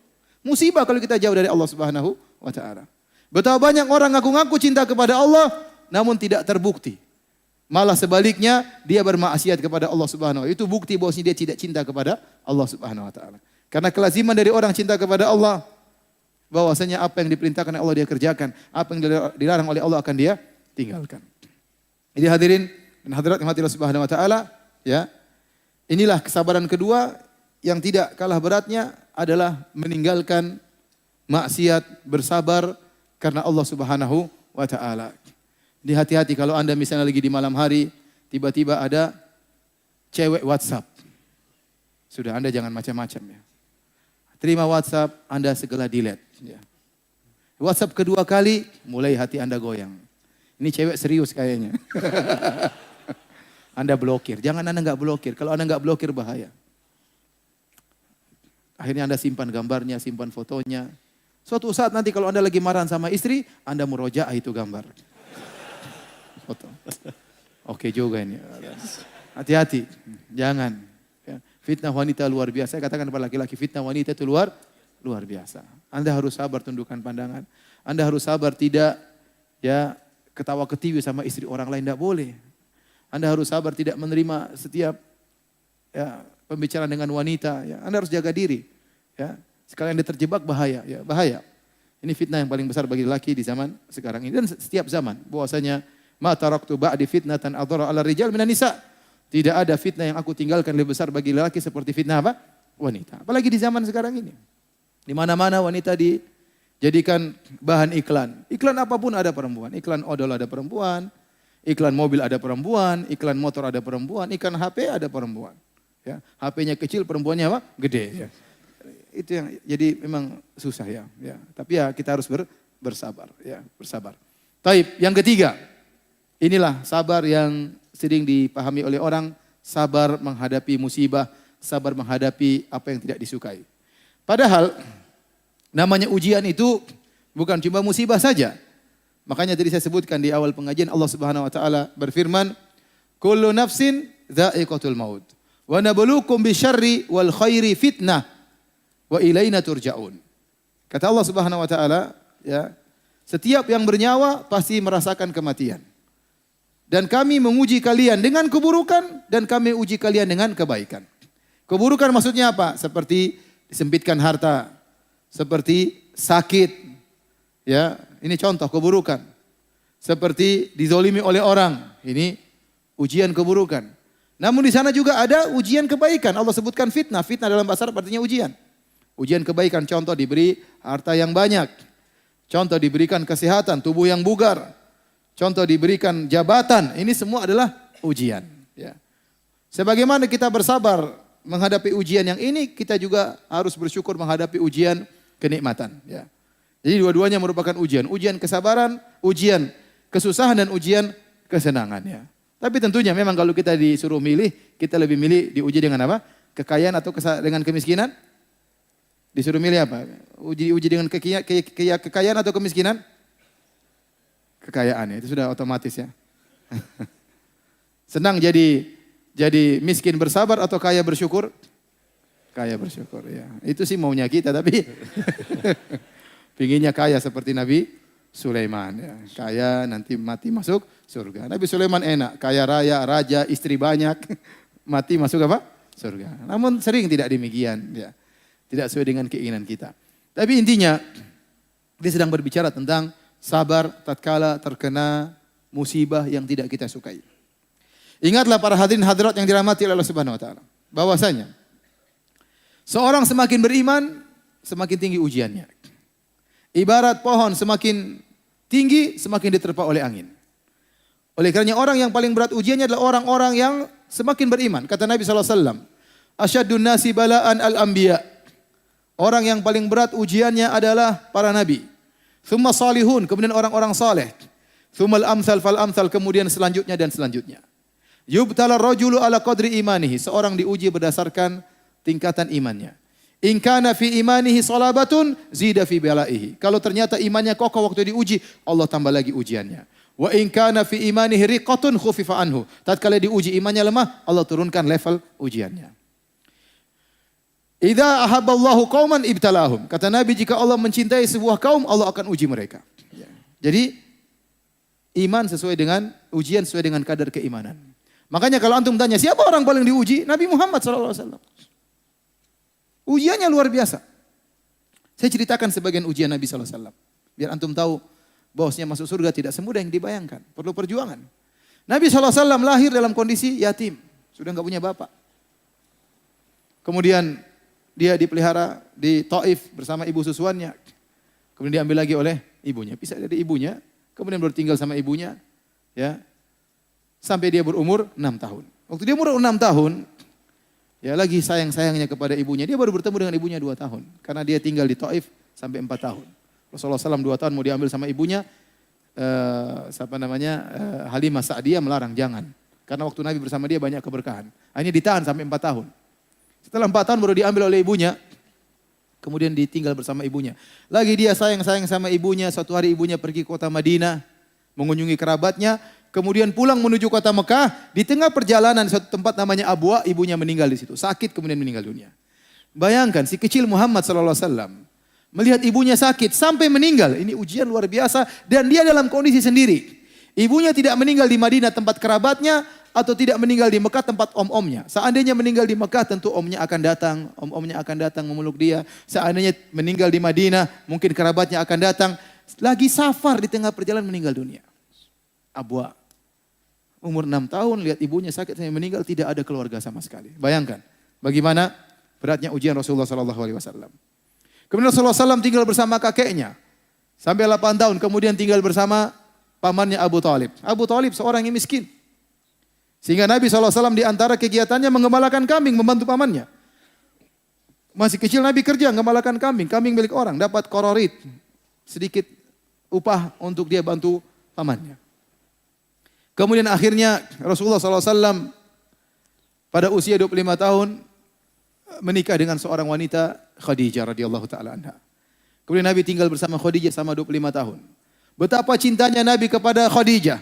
Sampai Nabi berkata, "Inni qad ruziktu hubbaha." Aku telah dianugerahi oleh Allah mencintai Khadijah. Kenapa Nabi begitu cinta sama Khadijah? Karena Khadijah wanita sangat soleha, istri sangat soleha. 25 tahun tidak pernah angkat suara di hadapan Nabi SAW. Apakah ada istri yang seperti zaman now? Ya. Tidak pernah angkat suaranya. Ya. Kalau ada saya kasih HP. Ada yang istrinya nggak pernah angkat suaranya? Luar biasa, 25 tahun tidak pernah angkat suaranya. Selalu sayang kepada Nabi. Teman curhat Nabi. Nabi di luar dimaki-maki sama orang musyrikin. Dituduh orang gila, dituduh penyihir, dituduh dukun, dituduh majnun, dituduh macam-macam pembohong. Padahal Nabi dari, kalau kita katakan dari nasab yang sangat tinggi. Tetapi dituduh dengan tuduhan tidak. Dia butuh teman curhat. Di mana? Di rumahnya Khadijah radhiyallahu taala anha. Ini Nabi sangat cinta kepada Khadijah. Bagaimana patuhnya Khadijah waktu Nabi SAW pertama kali dapat wahyu. Nabi SAW tiba-tiba hubiba ilaihi al-khala. Rasulullah SAW ingin bersendirian. Maka dia minta izin sama istrinya ingin berkhalwat pergi ke Gua Hira. Minta bekal. Istrinya enggak tanya macam-macam. Mas, udah sini aja mas. Nang kene wae mas. Lapor sana jauh-jauh naik gunung 600 meter ngapain mas? Enggak, dia bikinkan bekal, dia kasih sama Nabi SAW, Nabi pergi, bayangkan. Nabi naik sampai di atas, Nabi berdiam sana berhari-hari, bekal habis, Nabi pulang lagi. Minta bekal lagi, Khadijah bikin lagi, subhanallah. Selamat jalan suamiku, pergi lagi, bekal habis, pulang lagi, minta kasih lagi, enggak protes. Subhanallah. Ya. Kemudian sampai akhirnya Nabi di Gua Hira, kemudian malaikat Jibril datang memeluknya, melepasnya meluknya, Nabi ketakutan. Sampai Nabi gemetar, Nabi pulang dari gunung ketakutan ketemu istrinya. Nabi berkata langsung, Zammiluni, selimuti aku wahai istriku. Khadijah juga tidak banyak ngomong, langsung ambil selimut. Subhanallah. Tidak mengatakan, "Napan dulu mas, tunggu dulu mas. Apa ada mas? Tunggu mas, sebentar mas. Tunggu dulu. Saya kan sudah bilang, ngapain ke sana? Coba begini akhirnya. Makanya nurut sama istri." Jangan bilang gue banget ya, jangan. Jadi bayangkan luar biasa. Ambil selimut selesai. Setelah Nabi tenang baru Nabi ngomong sendiri. Laqad khasyitu ala nafsi. Teman curhatnya, tempat curhatnya. Aku khawatir suatu keburukan menimpa pada diriku. Apa Khadijah? Kata Khadijah menenangkan suaminya. Kallafallahu abshir la yukhzikallahu abada. Demi Allah sekali-sekali Allah tidak akan menghinakan engkau wahai suamiku. Subhanallah. Menenangkan apa? Hati suaminya. Harusnya perempuan seperti itu. Bagian suami kalau pulang dari kantor ngomel sama istrinya. Itu istriku, sayangku. Itu teman di kantor yang kurang ajar. Siapa? Abu Fulan tuh kurang ajar banget. Dia sering nyakiti hati saya. Harusnya istrinya bilang, "Sabar mas." Istrinya bilang, "Iya istrinya juga sama itu mas." Jadi provokasi. Jadi mau saya, ini saya ingin menggambarkan bagaimana cintanya Nabi kepada Khadijah. Di saat-saat dia lagi diintimidasi oleh orang musyrikin. Sekitar 3 tahun sebelum hijrah. Itu puncak-puncaknya. Kaum musyrikin mengintimidasi Nabi SAW. Keras terhadap sahabat. Di saat puncak-puncaknya Nabi sedang dalam kesulitan, istri yang dia cintai meninggal dunia. Bayangkan. Bagaimana Nabi begitu sedih. Sampai para ulama menamakan tahun tersebut dengan tahun kesedihan. Tidak lain karena Nabi SAW mengalami kesedihan istrinya meninggal. Kemudian tidak lama pamannya, Abu Talib yang selama ini membela dia juga meninggal dunia. Ini ujian Nabi SAW. Nabi SAW punya anak 7. 6 dari Khadijah, 1 dari Maria. Semuanya meninggal di zaman Nabi. Kecuali satu Fatimah. Fatimah radhiyallahu anha meninggal 6 bulan setelah wafatnya Nabi SAW. Yang lainnya meninggal di zaman Nabi. Bayangkan seorang diuji dengan anaknya meninggal satu persatu. Kita ingin tahu ujian Nabi SAW. Ruqayyah meninggal, Ummu Kulsum meninggal, Zainab meninggal. Sebelumnya Abdullah Qasim anaknya laki-laki meninggal. Dan terakhir siapa? Ibrahim. Ibrahim masih kecil. Ya, Nabi sangat sayang karena Nabi sudah tidak punya anak laki-laki, tahu-tahu lahir Ibrahim. Nabi sangat sayang kepada Ibrahim. Meninggal waktu masih belum umur 2 tahun. Di pangkuan Nabi SAW. Dia sakit, menggeliat kesakitan, wafat di hadapan Nabi SAW. Bayangkan, di pangkuan Nabi. Sampai Nabi SAW menangis. Nabi berkata, innal qalba la yahzan. Sungguh hati ini sangat bersedih. Wa innal aina la tadma. Dan sungguh mata ini mengeluarkan air mata. Wala naqulu illa bima yurdi rabbana. Namun kami tidak mengucapkan kata-kata kecuali yang mendatangkan keridhaan Rabb kami. Wa inna bi firaqika ya Ibrahim la mahzunun. Sungguh kami dengan kepergianmu wahai putraku Ibrahim sangat bersedih. Ini ujian Nabi SAW.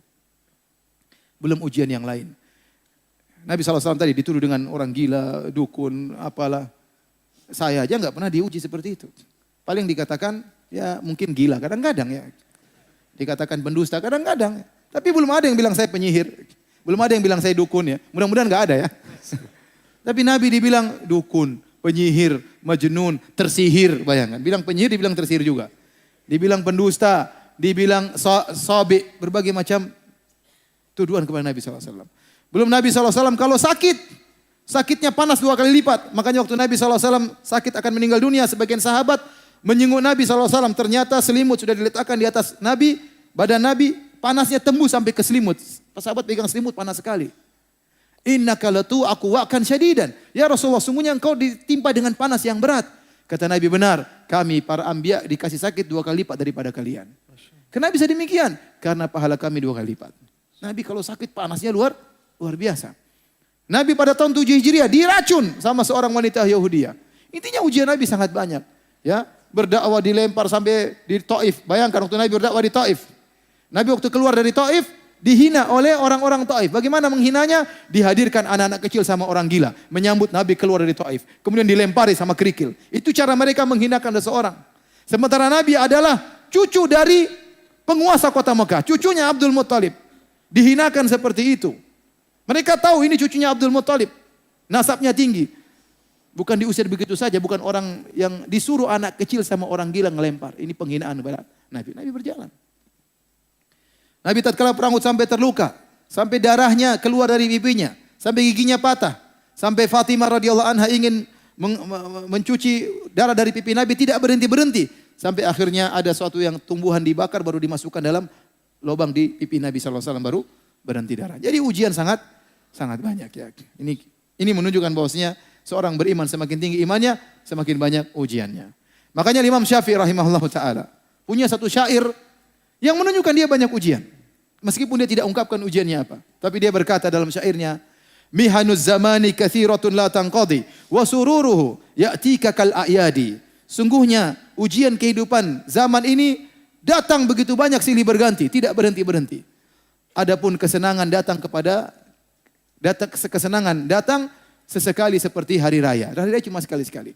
Ini menunjukkan Imam Syafi'i diuji dengan ujian yang sangat banyak. Rahimahullahu ta'ala. Oleh karenanya para hadirin dan hadirin Allah Subhanahu wa taala, seorang ya beriman pasti diuji. Tidak mungkin dia tidak diuji, ya.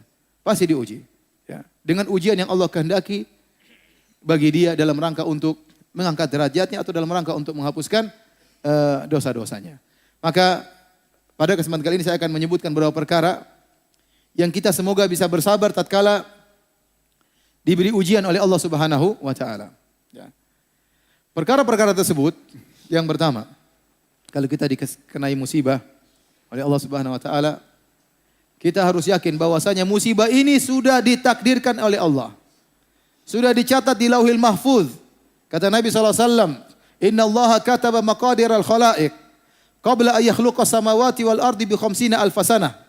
Sungguhnya Allah telah mencatat takdir seluruh makhluk 50.000 tahun sebelum Allah ciptakan langit dan bumi. Tidak mungkin kita terhindar dari musibah tersebut. Kata Nabi SAW, "Wa ma asabaka lam yakun liyukhti'ak." Kalau ada sesuatu yang menimpamu tidak mungkin meleset darimu, tidak mungkin kau bisa menghindar. "Wa ma akhta'aka lam yakun liyusibak." Kalau ada yang tidak mengenaimu, tidak akan mengenaimu. Ya, jadi kalau sudah ditakdirkan oleh Allah musibah ini pasti terjadi, nggak mungkin kita menghindar, nggak mungkin kita menghindar. Tahu-tahu ternyata kita dizalimi orang, tahu-tahu mobil kita dicuri orang, ini sudah ditakdirkan. 50.000 tahun bukan sebelum kita diciptakan, sebelum Allah menciptakan langit dan bumi sudah ditakdirkan si fulan pada hari ini mobilnya dicuri.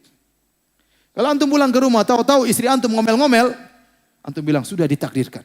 50.000 tahun sebelum Allah menciptakan langit dan bumi, memang ditakdirkan kau ngomel sama saya. Sudah ditakdirkan, sudah ente tenang.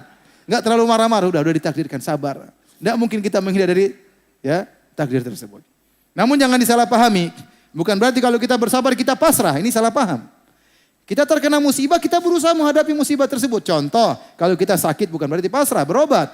Tadawu ibadallah, berobatlah kalian. Makanya sabar itu bukan sama dengan pasrah, bukan. Sabar itu nerima takdir Allah, tidak protes, namun berusaha cari solusi, itu sabar. Makanya Allah mengatakan kepada Nabi Muhammad SAW, wasbir kama sabara ulul azmi minar rusul. Bersabarlah engkau wahai Muhammad, sebagaimana para rasul ulul azmi. Nah, azm dalam bahasa Arab itu tekad. Tekad. Nah, para rasul disifati oleh Allah dengan dua, sabar dan ulul azm. Sabar dan pemilik tekad yang kuat. Kata para ulama itu dalil bahwasanya sabar itu bukan menghilangkan tekad. Orang bersabar terkena musibah, dia berusaha cari solusi. Kalau dia dapati istrinya akhlaknya buruk, bukan kemudian dia pasrah. Dia berusaha dakwah istrinya, dia ajak ke pengajian, dia nasihati. Tapi kalau istrinya ngomel dia sabar.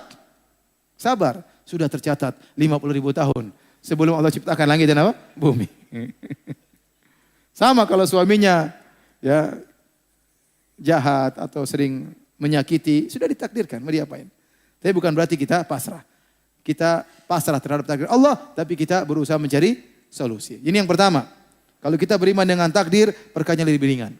Orang mencaci maki kita, orang menghina kita, orang tuduh kita dengan tuduhan yang tidak-tidak, mau diapain, sudah ditakdirkan. Tidak bisa kita menghindar. Ma asabaka lam yakun liyukhti'ak.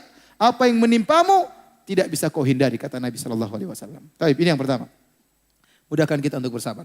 Yang kedua para hadirin, agar kita mudah bersabar. Yakinlah bahwasanya segala musibah yang menimpa kita, kalau kita bersabar menghadapinya, kita akan mendapatkan dua kemuliaan. Pertama, dosa-dosa kita dikurangi. Yang kedua, derajat kita ditinggikan. Tidaklah musibah menimpa kita ini kecuali akibat ulah perbuatan kita. Kata Allah Subhanahu wa taala, "Wa ma asabakum min musibatin fabima kasabat aydikum." Tidak ada musibah yang menimpa kalian, musibah apapun kecuali akibat ulah perbuatan kalian. Sampai ulama mengatakan semuanya, ente gelisah, ente sedih, Anda ketakutan, apa saja musibah, sampai musibah kecil yang menurut kita ringan itu musibah. Itu semua karena dosa-dosa. Makanya Nabi SAW bersabda, "Ma yusibul mu'min min wasabin wala nasabin wala hammin wala hazanin wala ghammin wala adhan wala syauka yushakuha illa kafarallahu bihi khatayahu." Kata Nabi SAW, tidaklah sesuatu pun menimpa seorang mukmin. Apakah dia sakit? Sakit ini akibat dosa-dosa kita. Makanya Nabi SAW pernah bersabda, la tasubbul humma, jangan kalian mencaci maki demam. Fa innaha tudhibul khataya kama yudhibu al-kir khabathal hadid. Karena sungguhnya demam itu bisa menghilangkan, menggugurkan dosa-dosa sebagaimana alat pandai besi menghilangkan karat dari besi.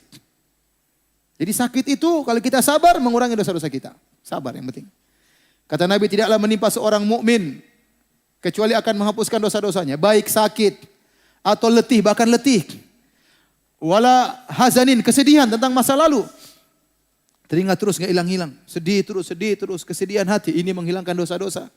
Wala hammin, kekhawatiran tentang masa depan, nanti bagaimana, kekhawatiran tentang ekonomi, tentang kesehatan, tentang rumah tangga, kekhawatiran. Ini juga kalau kita menghadapi dengan sabar, menghilangkan dosa-dosa. Ya, kemudian apa? Wala ghammin, kegelisahan. Subhanallah, kata sebagian ulama, terkadang Anda bersyukur, tiba-tiba Anda gelisah. Ada apa gelisah? Tidak tenang. Itu cara Allah membersihkan dosa-dosa dari Anda. Anda tidak dimiskinkan oleh Allah, tidak dimiskinkan, Anda tidak dijadikan anak Anda meninggal dunia, cuma dikasih kegelisahan. Itu sebenarnya menghilangkan apa? Dosa-dosa. Kemudian wala adzan, tidak ada gangguan dari orang lain. Mungkin orang maki-maki, orang mencaci maki, orang menghina, orang mengambil harta kita, merebut harta kita, ya. Wala syauka, bahkan duri yang mengenainya kecuali akan menghapuskan dosa-dosanya. Ini dalil bahwasanya segala musibah yang menimpa kita akan menghapus dosa-dosa kita. Dengan syarat ikhwan, kita bersabar.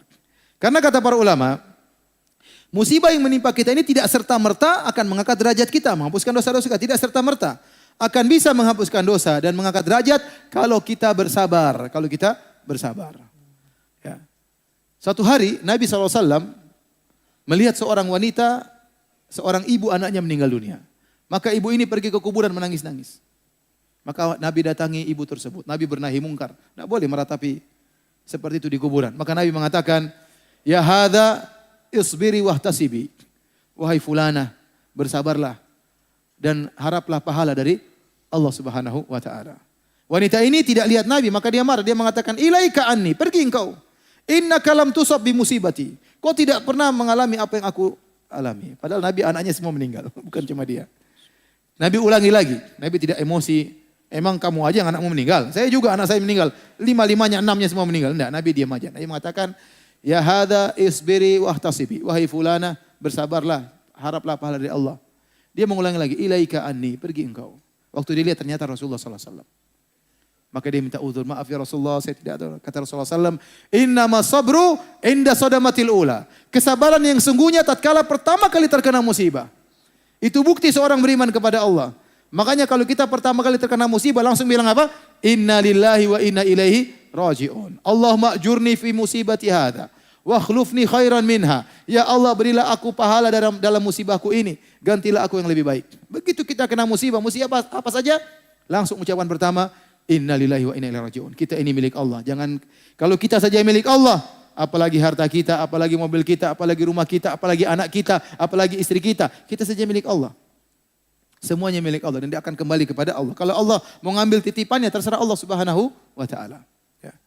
Oleh karenanya, ya, kalau kita pertama kali terkena musibah, jangan lupa langsung bilang apa? Inna lillahi wa inna ilaihi raji'un. Ya Allah, berilah aku ganjaran dengan musibahku ini. Ini yang pertama, segala musibah menghilangkan dosa-dosa. Yang kedua, yang berikutnya, musibah itu mengangkat derajat. Kata Ibnul Qayyim rahimahullahu taala, bisa jadi Allah ingin memasukkan, Allah cinta kepada hambanya ini. Allah ingin masukkan dia ke dalam surga yang tinggi, tetapi amalan dia tidak cukup untuk mendongkraknya. Tidak cukup untuk menaikkannya ke surga yang tinggi tersebut. Amal tidak cukup, salat malamnya tidak cukup, sedekahnya tidak cukup, baktinya sama orang tidak cukup. Allah ingin dia di surga yang lebih tinggi. Bagaimana cara Allah agar dia bisa masuk surga yang lebih tinggi? Allah kasih musibah. Supaya kualitas imannya lebih tinggi, supaya pahalanya lebih banyak. Maka tatkala dikasih musibah, maka dia bisa naik ke surga yang lebih tinggi.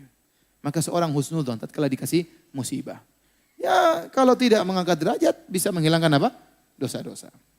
Taib. Di antara hal yang bisa ya membuat kita ringan menghadapi musibah. Caranya lihatlah kepada yang lebih susah daripada kita. Kata Nabi SAW, la tanzuru ila man fawqakum. Jangan lihat kepada yang lebih atas daripada kalian.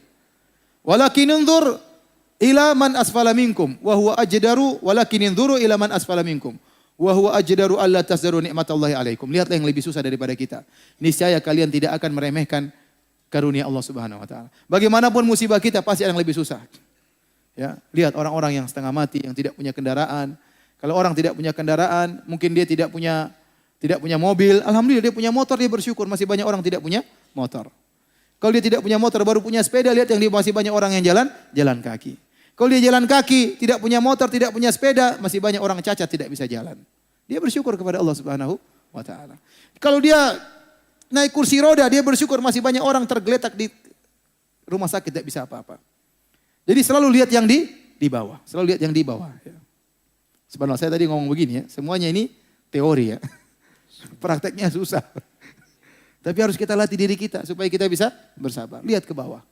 Lihat orang-orang yang hidupnya rumahnya ada subhanallah rumah cuma mungkin 3x4.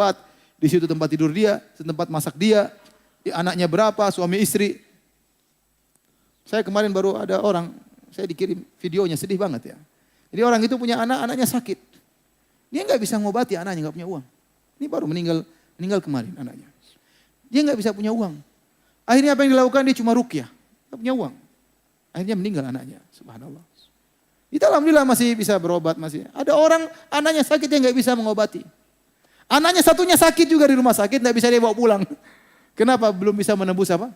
Obat. Coba. Orang masih banyak ya. Yang susah. Lebih susah daripada kita. Makanya sekali-sekali kita bawa anak-anak kita. Ya suruh lihat tuh orang susah-susah. Lihat yang anak. Ada yang susah, suruh kerja masih kecil. Agar anak-anak kita itu pandai bersyukur. Bersabar dengan apa yang menimbanya. Istri kita juga kita bawa, jangan ke mall terus. Kita bawa sana ke orang susah. Nih, istriku nih orang susah. Suruh dia lihat bagaimana orang susah. Mau beli lift aja gak punya duit ya. Ya, mau beli sendal, sendalnya cuma satu rusak-rusak. Biar nggak browsing sendal terus. Nggak browsing tas terus. Bawa ke orang susah-susah. Kalau perlu bawa ke kuburan biar segera segera beriman. Ya, jadi ini cara kita untuk apa? Untuk bersabar, lihat masih banyak orang lebih susah daripada kita. Alhamdulillah kita kena musibah, bukan musibah dalam agama. Ada orang terkena musibah, dunia tidak kena musibah. Tapi musibahnya kena agamanya. Tadinya rajin sholat 5 waktu, enggak lagi sholat 5 waktu. Tadinya sudah bertobat, meninggalkan musik-musik, kembali lagi dengar musik-musik, joget-joget lagi, kasihan. Tadinya ikut pengajian, sudah enggak ikut pengajian lagi. Tadinya bersedekah, jadi pelit. Ini namanya musibah dari sisi agama. Makanya Nabi berdoa, wala taj'al musibatana fi dinina. Ya Allah, janganlah kau jadikan musibah kami pada agama kami. Musibah pada dunia lebih ringan, tapi kalau musibah pada agama, tadinya kita rajin baca Quran, enggak jadi rajin lagi. Tadinya sholat bisa khusyuk, enggak khusyuk lagi. Tadinya bisa menangis mendengar lantunan bacaan imam, tidak bisa menangis lagi. Hati jadi kaku. Ini musibah dalam agama. Ini lebih parah daripada musibah dalam dunia. Ya. Oleh karenanya kalau kita kena musibah dunia, lihat yang lebih ringan, lebih parah daripada kita masih banyak. Kemudian di antara hal yang membantu kita untuk bisa merasa ringan menghadapi musibah, yakinlah bahwasanya apa yang Allah takdirkan lebih baik bagi kita. Al khair khiratullah. Ada istilah yang terbaik adalah pilihan apa? Allah Subhanahu wa taala. Dan Allah sebutkan dalam Al-Qur'an, ya. Wa asa an takrahu syai'an wa huwa khairul lakum. Wa asa an tuhibbu syai'an wa huwa syarrul lakum. Wallahu ya'lamu wa antum la ta'lamun. Bisa jadi kau benci kepada sesuatu ternyata lebih baik bagimu. Dan bisa jadi kau cintai sesuatu ternyata lebih buruk bagimu. Contoh sederhana, sekedar ilustrasi. Misalnya ada seorang, dia baru beli mobil baru, tahu-tahu mobilnya dicuri orang. Segera dia positive thinking, husnuzon kepada Allah. Bisa jadi kalau dia mobilnya tidak dicuri, kemudian nenek mobil ini tahu-tahu ketabrak misalnya. Kita nggak tahu. Allah selamatkan dia dari tabrakan tersebut dengan mobilnya dicuri. Bisa jadi dia daftar, kemudian dia ingin ikut pilkada, ingin jadi bupati, ingin jadi gubernur misalnya. Tahu-tahu dia kalah. Mungkin itu yang terbaik. Bisa jadi dia bupati jadi sombong angkuh. Bisa jadi dia kemudian nyuri harta negara. Dia nggak tahu. Dia nggak tahu. Ada orang-orang yang Allah jauhkan dari kenikmatan karena itu lebih baik bagi dia. Ada orang berdoa setiap malam kepada Allah, ya Allah lunasi hutang-hutangku. Tapi Allah tidak lunaskan hutang-hutangnya.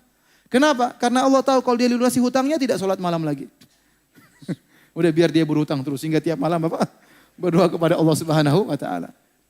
Allah lebih tahu. Ada orang yang memang Allah kasih dia kaya, kalau dia miskin dia nggak bisa. Kalau dia miskin maka dia merampok, dia mencuri, dia tidak bisa sabar, maka Allah kasih dia kenikmatan. Ada orang dikasih miskin, Allah itu lebih baik bagi dia.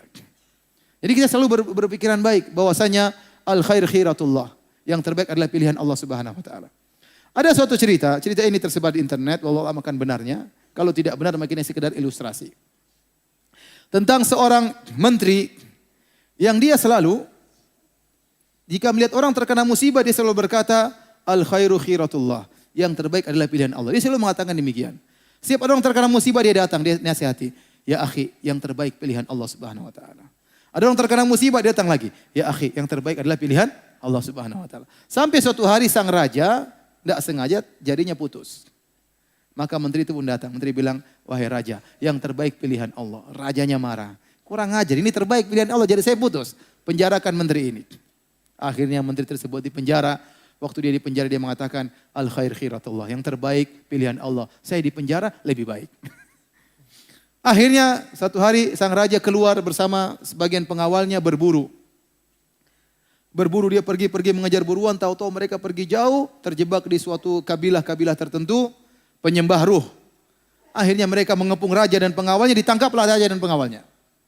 Waktu ditangkap mereka dibunuh. Mau diserahkan kepada ruh yang mereka sembah atau jin yang mereka sembah. Maka dibakar satu-satu. Pengawalnya dibakar sampai kepada sang raja waktu mau dibakar, dilihat ternyata jarinya hilang satu. Ini cacat, tidak pantas disembahkan kepada ruh kita. Udah kamu pulang aja. Disuruh pulang. Kenapa? Cacat. Subhanallah, baru dia ingat perkataan menteri tadi. Iya benar ya. Yang terbaik pilihan Allah. Kalau jari saya tidak putus, mungkin saya sudah apa? Dibakar. Akhirnya dia segera pulang, dia ketemu sang menteri, dia berterima kasih. Kata dia, menteri benar perkataanmu. Kalau bukan karena jari ini putus, mungkin saya sudah dibakar. Tapi ngomong-ngomong, kamu waktu di penjara kamu bilang yang terbaik pilihan Allah. Apa yang baik bagimu? Wahai raja, kalau saya tidak di penjara, saya ikut sama kamu, saya dibakar juga. Kalau alam benar atau tidak, ini sekedar ilustrasi. Maksud saya, seorang hendaknya husnudzon, apapun yang menimpa dia, berprasangka baik, ya bahwasanya pilihan Allah adalah yang terbaik. Benar, kita tidak tahu hal yang gaib.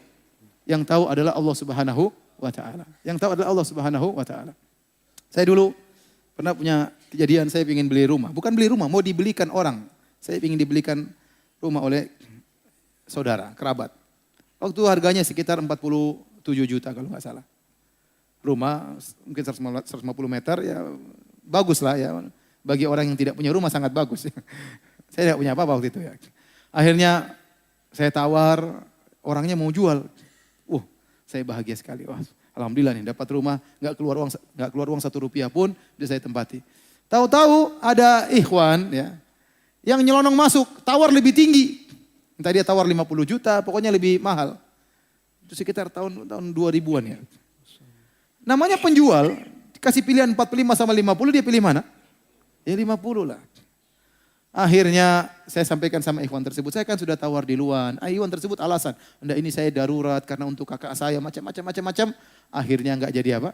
Beli rumah di situ. Akhirnya istri saya nangis waktu itu. Aduh ini nangis, saya bilang sabar. Sayang sabar, ini rumah kecil enggak cocok buat kita. Allah mau ganti yang lebih besar, alhamdulillah. Sekarang lebih besar, alhamdulillah. Demikian saja para hadirin hadirat Allah Subhanahu wa taala. Semoga Allah menjadikan kita hamba-hambanya yang bersabar ya menghadapi segala ujian. Kita jangan minta kepada Allah ujian, jangan. Kata Nabi SAW, la tatamannau liqa'al adu, fa idza laqitumuhum fasbiru. Jangan pernah berharap bertemu dengan musuh. Tapi kalau sudah bertemu bersabarlah. Jangan kita minta kepada Allah, ya Allah miskinkan saya, jangan ya. Ya Allah, ya apa namanya, hilangkanlah mobil saya, jangan. Kita jangan minta diuji. Ya, kita minta al-afiyah, ya Allah berilah keselamatan bagiku. Tetapi kalau ternyata kita diuji harus apa? Harus bersabar. Demikian, wallahu ta'ala alam bisawab. Masya Allah. Syukran Ustadz, jazakallah khair atas penyampaian materinya. Dan nampaknya mohon izin ya, Haril. Iya, kayaknya sudah mendekati kita waktu akan segera mobilisasi ke bawah dan soal jawab dialog akan dilaksanakan di tenda iftar. Ya, insya Allah kita Baik. mulai bergerak ke bawah Masya Allah. untuk ke tenda dan Baik. mohon ikuti arahan dari panitia. Baik, silakan. Belakang. Itu tuh di sini kelihatan dia. Kelihatan ya bro ya? Kelihatan ya itu ya? Oke, mohon sebutkan nama dan domisili ya. Bismillahirrahmanirrahim. Assalamualaikum warahmatullahi wabarakatuh. Waalaikumsalam warahmatullahi wabarakatuh. Ustaz Dana mau tanyakan begini Tad. Boleh tahu namanya dulu? Nama dan domisili? Mane Hadi di tempat. Oh silakan Adi. Baik, Mas Adi silakan. Ya, Ustaz mau tanyakan gimana kesabaran kita dalam mendakwahkan orang tua. Karena orang tua itu sangat sensitif sama sekali. Masya Kita Allah. bilangin malah langsung membalikan dengan kata-kata yang tidak baik apa gimana gitu. Masya Allah. Sampai gimana untuk beribadah kita membolehkan untuk memaksa beliau untuk ibadah atau memboikotnya apa diperbolehkan apa gimana Tad? Syukran jazakallahu khairan. Terima kasih Mas Bro, Masya Terima kasih, Allah. Adi. Silakan Ustadz. Tidak ada yang paling membuat kita bisa sabar mendakwai orang tua kecuali kita ingat bagaimana sabarnya orang tua merawat kita ya. Kita dulu masih kecil ya. Bagaimana merepotkan orang tua. Mungkin antum tidak tahu karena antum sudah nikah belum? Masih jomblo kan? Makanya belum tahu ya. Kalau kita sudah nikah kita tahu bagaimana susahnya istri kita tatkala merawat anak kita. Bagaimana waktu anak kita dalam kandungan istri kita. Istri kita muntah-muntah, sakit, perlu dipijit, sampai masuk rumah sakit. Tatkala melahirkan bertarung dengan kematian ya. Waktu lahir juga merepotkan dan banyak ya. Kalau anak kita sudah sakit sampai istri kita nggak bisa tidur ngelihat anak kita ya. Dan terus ya, tatkala kita ingat ini semua bahwasanya orang tua kita sudah bersabar merawat kita dengan sesabar-sabarnya, maka kita dakwahi mereka itu jauh lebih ringan daripada sabarnya mereka terhadap kita. Ya, masa kemudian orang tua tidak menerima kemudian kita marah, kita boikot. Coba kalau dulu orang tua kita gitu. Nak cebok sendiri, nggak mau cebok sendiri ditinggal sudah. Kamu cebok sendiri mati biarin kan? Repot ya. Orang tua kita sabar, sampai terkadang sebagian orang tua mengorbankan hartanya agar kita bisa sekolah, agar kita bisa jadi orang istilahnya. Nah kalau kita dakwai orang tua kita tidak terima, sabar. Tetap dengan kata-kata yang halus, tutur kata yang halus, tetap menjaga tutur kata kita terhadap orang tua. Kemudian di antara cara terbaik mendakwai orang tua dengan akhlak yang mulia. Kalau kita sudah punya kelebihan harta, seringlah memberi pemberian kepada orang tua. Kita ambil hati mereka. Tunjukkan bahwasanya kalau kita sudah ngaji, kita lebih menghormati orang tua, lebih patuh sama orang tua, lebih sabar terhadap orang tua. Dan kita waktu berdakwah, cari waktu-waktu yang pas. Kalau kita lagi dakwah orang tua kita melawan, ya sudah kita berhenti dulu. Nanti ada kesempatan lain, kita sampaikan lagi dengan logika, dengan dalil. Dan jangan lupa berdoa tiap malam. Karena yang membolak-balikkan hati adalah Allah Subhanahu wa Ta'ala. Ya. Saya ingat ada teman saya dia mendakwahi orang tuanya dari non-muslim. Dia dakwai tidak menerima. Kapan diterima? Tatkala orang tuanya sakit dan dia yang setia menemani orang tuanya. Dia setia, dia rawat sampai pas mau meninggal masuk Islam. Ya, sabarnya luar biasa merawati orang tuanya. Justru kita tidak tahu hidayah kapan datang kepada orang tua kita. Perbanyak doa, terutama di bulan Ramadan, doain agar orang tua dapat hidayah. Allah alam bisawab. Masyaallah. Masyaallah. Demikian Ustaz. Dan Haril mohon izin bahwasanya Mike Ahmad mungkin nggak sampai, tapi ada pertanyaan tertulis dari kertas. Ustaz. Oke, silakan. Ustadz, di pertanyaan Ahwat, mau konfirmasi saja Ustadz, apabila kita keluar dari pekerjaan yang haram, kemudian kita dihantui oleh kekhawatiran, jatuh miskin atau hilangnya harta. Bila kita bersabar, apakah ini juga menggugurkan dosa-dosa kita? Benarkah demikian Ustadz? Apakah kekhawatiran ini berasal dari was-was syaitan Ustadz? Iya, jadi Allah Subhanahu wa Ta'ala berfirman, "Asy-syaitanu ya'idukumul faqr wa ya'murukum bil fahsya." Sungguhnya setan itu menjanji-janjikan kefakiran. Ya. Ini ayat sebenarnya berlaku bagi orang yang pelit. Ya. Orang pelit dia mau bersedekah, setan bilang jangan, kebutuhan masih banyak. Bagaimana anakmu, istrimu nanti, masa depan, butuh duit. Akhirnya dia pikir-pikir, nggak jadi bersedekah. Iya benar ya, rumah belum punya, ini belum punya. Akhirnya nggak jadi bersedekah. Dan setan menyuruh dia kepada perbuatan yang fahsya. Tapi demikianlah setan menakut-nakuti kita dengan kefakiran. Kita tatkala meninggalkan suatu yang haram karena Allah Subhanahu wa Ta'ala, yakin dengan sabda Nabi SAW, "Man taraka syai'an lillah, awadahu Allahu khairan minhu." Barang siapa meninggalkan suatu karena Allah, Allah akan berikan ganti yang lebih baik. Kita bertekad, kita keluar bukan karena takut cacian masyarakat, bukan karena takut cacian teman-teman, tidak. Kita keluar karena Allah. Jadi bulatkan tekad. Saya keluar ini karena Allah, karena takut dengan azab Allah. Dan saya siap menghadapi ujian, tapi saya berharap Allah berikan kemudahan. Minta kepada Allah Subhanahu wa Ta'ala. Nah, kalau kita keluar, terus berdoa kepada Allah. Kalau kita bertakwa, kata Allah, "Wa may yattaqillaha yaj'al lahu makhraja." Mungkin kita diuji. Mungkin susah cari kerja, mungkin ini, mungkin anu, tapi kita sabar. Allah berfirman, barang siapa yang bertakwa kepada Allah, pasti Allah akan berikan solusi.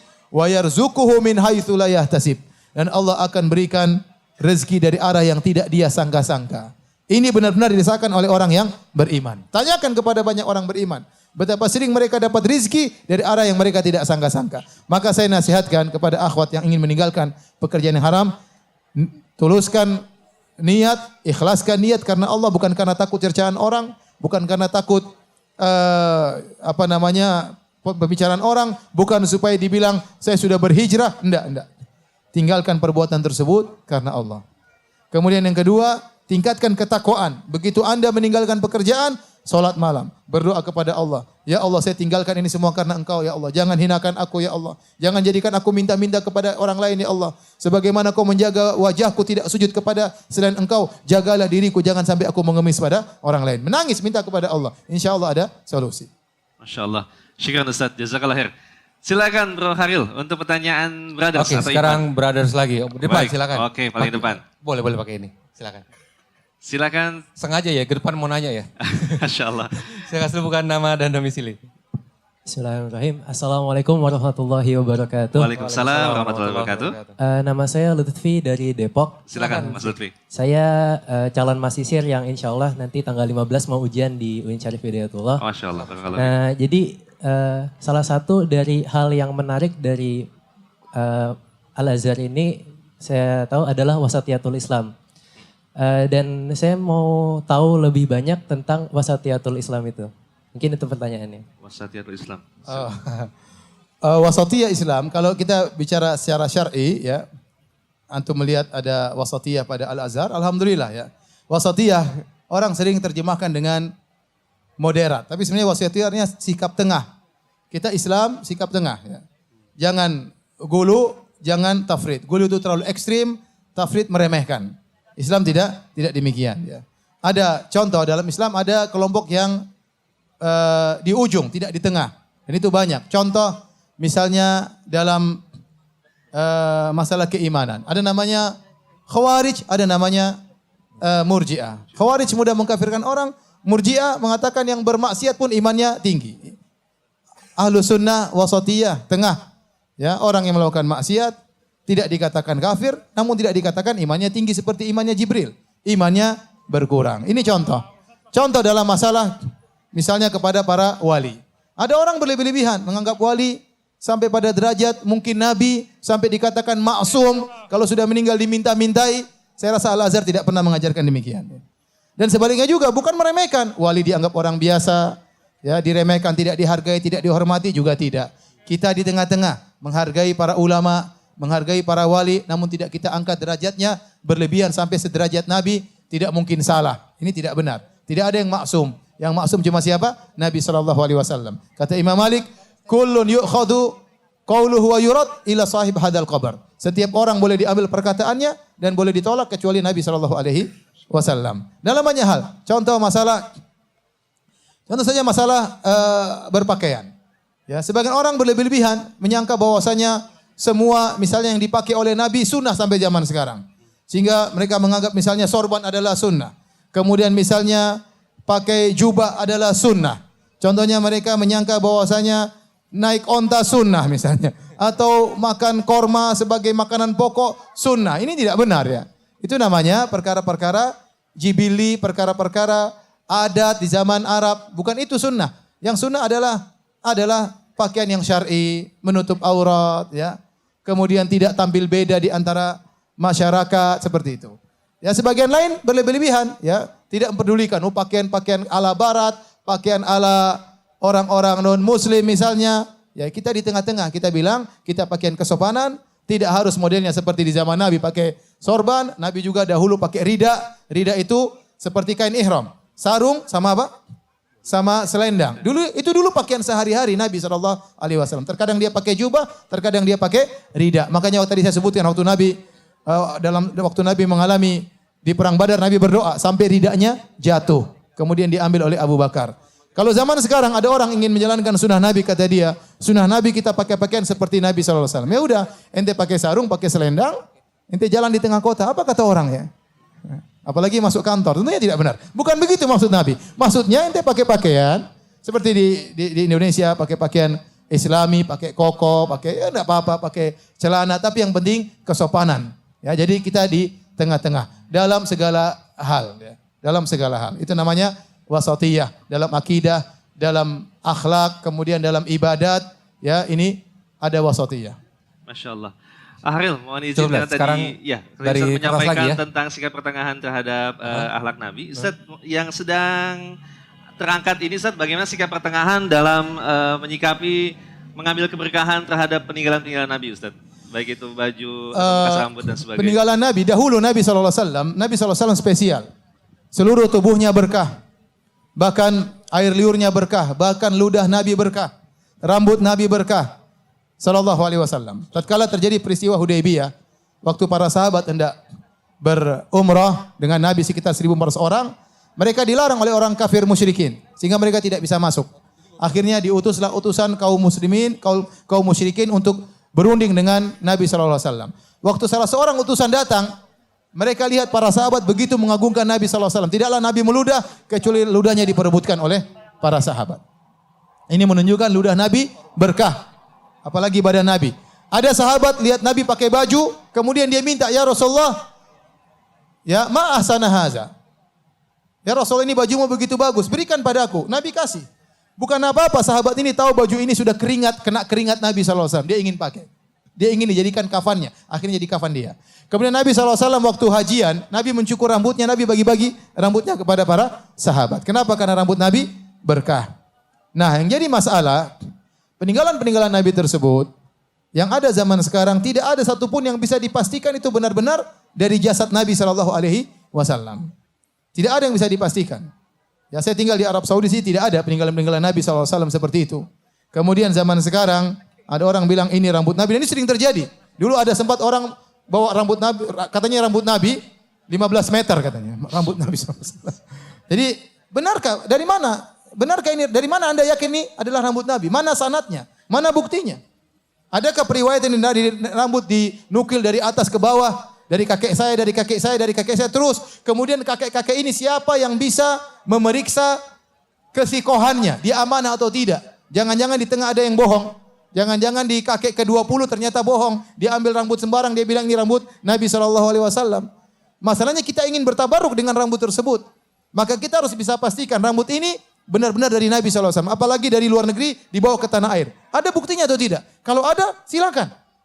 Silakan Anda mencium rambut tersebut. Itu rambut Rasulullah SAW. Ya. Tidak mengapa. Tetapi kalau tidak ada dalilnya, tidak ada buktinya, yakin bahwa ini rambut Nabi, maka tidak boleh. Hukum asal tidak boleh kita bertabaruk dengan benda-benda yang tidak jelas. Ya, karena itu termasuk syirik kecil. Tidak boleh. Oleh karenanya, seorang dalam hal ini dia harus hati-hati. Kalau ada buktinya, dan sampai sekarang ulama mengatakan tidak ada buktinya. Tidak ada buktinya. Tidak ada yang bisa pastikan bahwasanya masih ada rambut Nabi yang tersisa. Kalau ada, datangkan buktinya. Mana sanadnya? Siapa yang bisa periksa apa? Rawi-rawi yang menyampaikan tersebut. Karena orang banyak berbohong. Hadis-hadis Nabi saja mereka bohong. Ada orang palsukan ribuan hadis Nabi. Apalagi sekedar rambut. Hadis saja mereka palsukan. Habis lebih mulia mana? Hadis atau rambut? Hadis Nabi. Ajaran. Lebih afdal. Itu pun ada yang palsukan sampai ribuan hadis. Ya, sekarang rambut bisa jadi orang bilang ini rambut Nabi, mana buktinya? Ya. Mana buktinya Anda bisa pastikan bahwa rambut Nabi? Kalau ada, silakan Anda mengambil berkah dari rambut tersebut. Ya. Tetapi ikhwan, bukan berarti kalau Anda tidak bisa dapat rambut tersebut, kemudian Anda, alhamdulillah keberkahan banyak. Hadis-hadis Nabi berkah, ajaran Nabi berkah, sholat tarawih berkah, pengajian berkah, banyak. Kalau Anda bisa dapat rambut tersebut, alhamdulillah. Kalau tidak ada, masih banyak ajaran-ajaran yang Nabi anjurkan. Nabi tidak pernah secara khusus mengatakan, cium rambutku tidak ada, tapi kita tahu itu boleh. Tapi banyak hal-hal yang Nabi anjurkan, sholat malam, sholat tarawih, berbakti sama orang tua, masih banyak pintu keberkahan yang bisa kita dapatkan. Wallahu a'lam bishawab. Masya Allah. Syukran Ustaz. Ahril, masih ada waktu? 10 menit menjelang Baik. waktu berbuka, bagaimana? Pertanyaan terakhir Ustaz ya? Ya, terakhir. Ya. Terakhir setelah ini Oke, Ustaz akan menyampaikan penutup. Baik, silakan. Terakhir. Brothers silakan. Ada Brothers pertanyaan lagi, terakhir? brothers? Oh itu boleh, silakan. Yang baju putih, nah yang masih angkat tangan sekarang tuh. Agak jauh sedikit. 10 menit lagi, Ustaz. 10 menit lagi. Sebutkan nama dan domisili ya. Beda 2 menit sama sini. Silakan, pertanyaan terakhir. Ya. Singkat saja ya, silakan. Oke, Assalamualaikum warahmatullahi wabarakatuh. Waalaikumsalam warahmatullahi wabarakatuh. Dengan Nama siapa? saya Volta dari Jakarta. Ya, Sekarang silakan, ini Volta. Ustaz, qadarullah saya sudah bercerai dan nikah lagi. Tapi yang jadi Qadarullah, masalah... alhamdulillah. Alhamdulillah. Alhamdulillah. Ya. Tapi yang jadi masalah mantan istri saya itu selalu menebarkan fitnah kepada saya dan istri baru saya berusaha untuk bersabar sehingga sampai pada titik akhirnya dia mencela karena istri baru saya bercadar, dia mencela cadarnya dan sempat terlontar dari dia bahwa cadar itu hanya topeng, cadar itu hanya sosok wanita untuk menutupi seolah-olah dia soleha, seolah-olah wanita itu suci gitu. Itu yang membuat saya akhirnya agak marah. Bukan marah karena menghina istri saya, tapi menghinakan sunnah gitu ya. Tapi bagaimana saya harus bersikap Ustaz? Syukran jazakallahu khair. Assalamualaikum warahmatullahi wabarakatuh. Waalaikumsalam warahmatullahi wabarakatuh. Syukran ahi, Masya Allah. Jadi bekas istri antum melakukan kemungkaran. Kalau menurut antum dinasihati berfaedah, bisa mengurangi kemungkaran, lakukan. Tapi dengan cara yang lembut. Jangan antum marah-marah, antum nasihat dengan baik. Ya, dengan baik, ini adalah sunnah Nabi, tidak boleh nuduh niat orang. Orang pakai cadar baik nggak baik bukan urusan kita. Dia memakai syariat Rasulullah ya kita alhamdulillah senang. Adapun dia bertopeng itu bukan urusan kita, urusan masalah hati. Nabi tidak tahu isi hati orang-orang munafik dahulu. Kata Allah Subhanahu wa taala, "Wa mimman haulakum minal a'rabi munafiquna wa min ahlil madinati maradu 'alan nifaqi. La ta'lamuhum nahnu na'lamuhum." Ya, di penduduk kota Madinah ada orang-orang munafik yang kau tidak tahu hai Muhammad. Sementara kami tahu. Artinya apa? Nabi tidak tahu isi hati manusia. Kalau Allah tidak kasih tahu ini munafik, Nabi tidak bakalan tahu. Ya. Nah, kalau Nabi saja tidak tahu isi hati orang, apalagi anti wahai bekas istriku. Nasihat baik-baik, tapi kalau menurut Anda dinasihat ini semakin menjadi-jadi, nggak usah digubris. Sudah ente peluk istri ente aja yang baru, yang rumah lupakan aja, nggak usah digubris. Putuskan semua, telepon, jangan sampai dia kontak antum, Facebooknya dimatikan, diblokir, itu lebih aman. Ya. Baik, Masya Allah. Alhamdulillah, Haril, kita kita sudah telah berada di akhir waktu, Iya, ya. betul, Masya betul, Allah. betul. Berkali Ustadz ada penutup berada di akhir acara kita, silakan Ustadz. Alhamdulillah kita berterima kasih kepada pihak Al-Azhar yang telah memberikan kesempatan bagi kita untuk bisa menimba ilmu di tempat yang mulia ini dan bisa berkumpul bersama. Semoga pertemuan kita ini bukan cuma hanya di dunia, semoga Allah kumpulkan kita di surganya kelak. Demikian saja. Wabillahi taufiq wal hidayah. Assalamualaikum warahmatullahi wabarakatuh. Waalaikumsalam warahmatullahi wabarakatuh.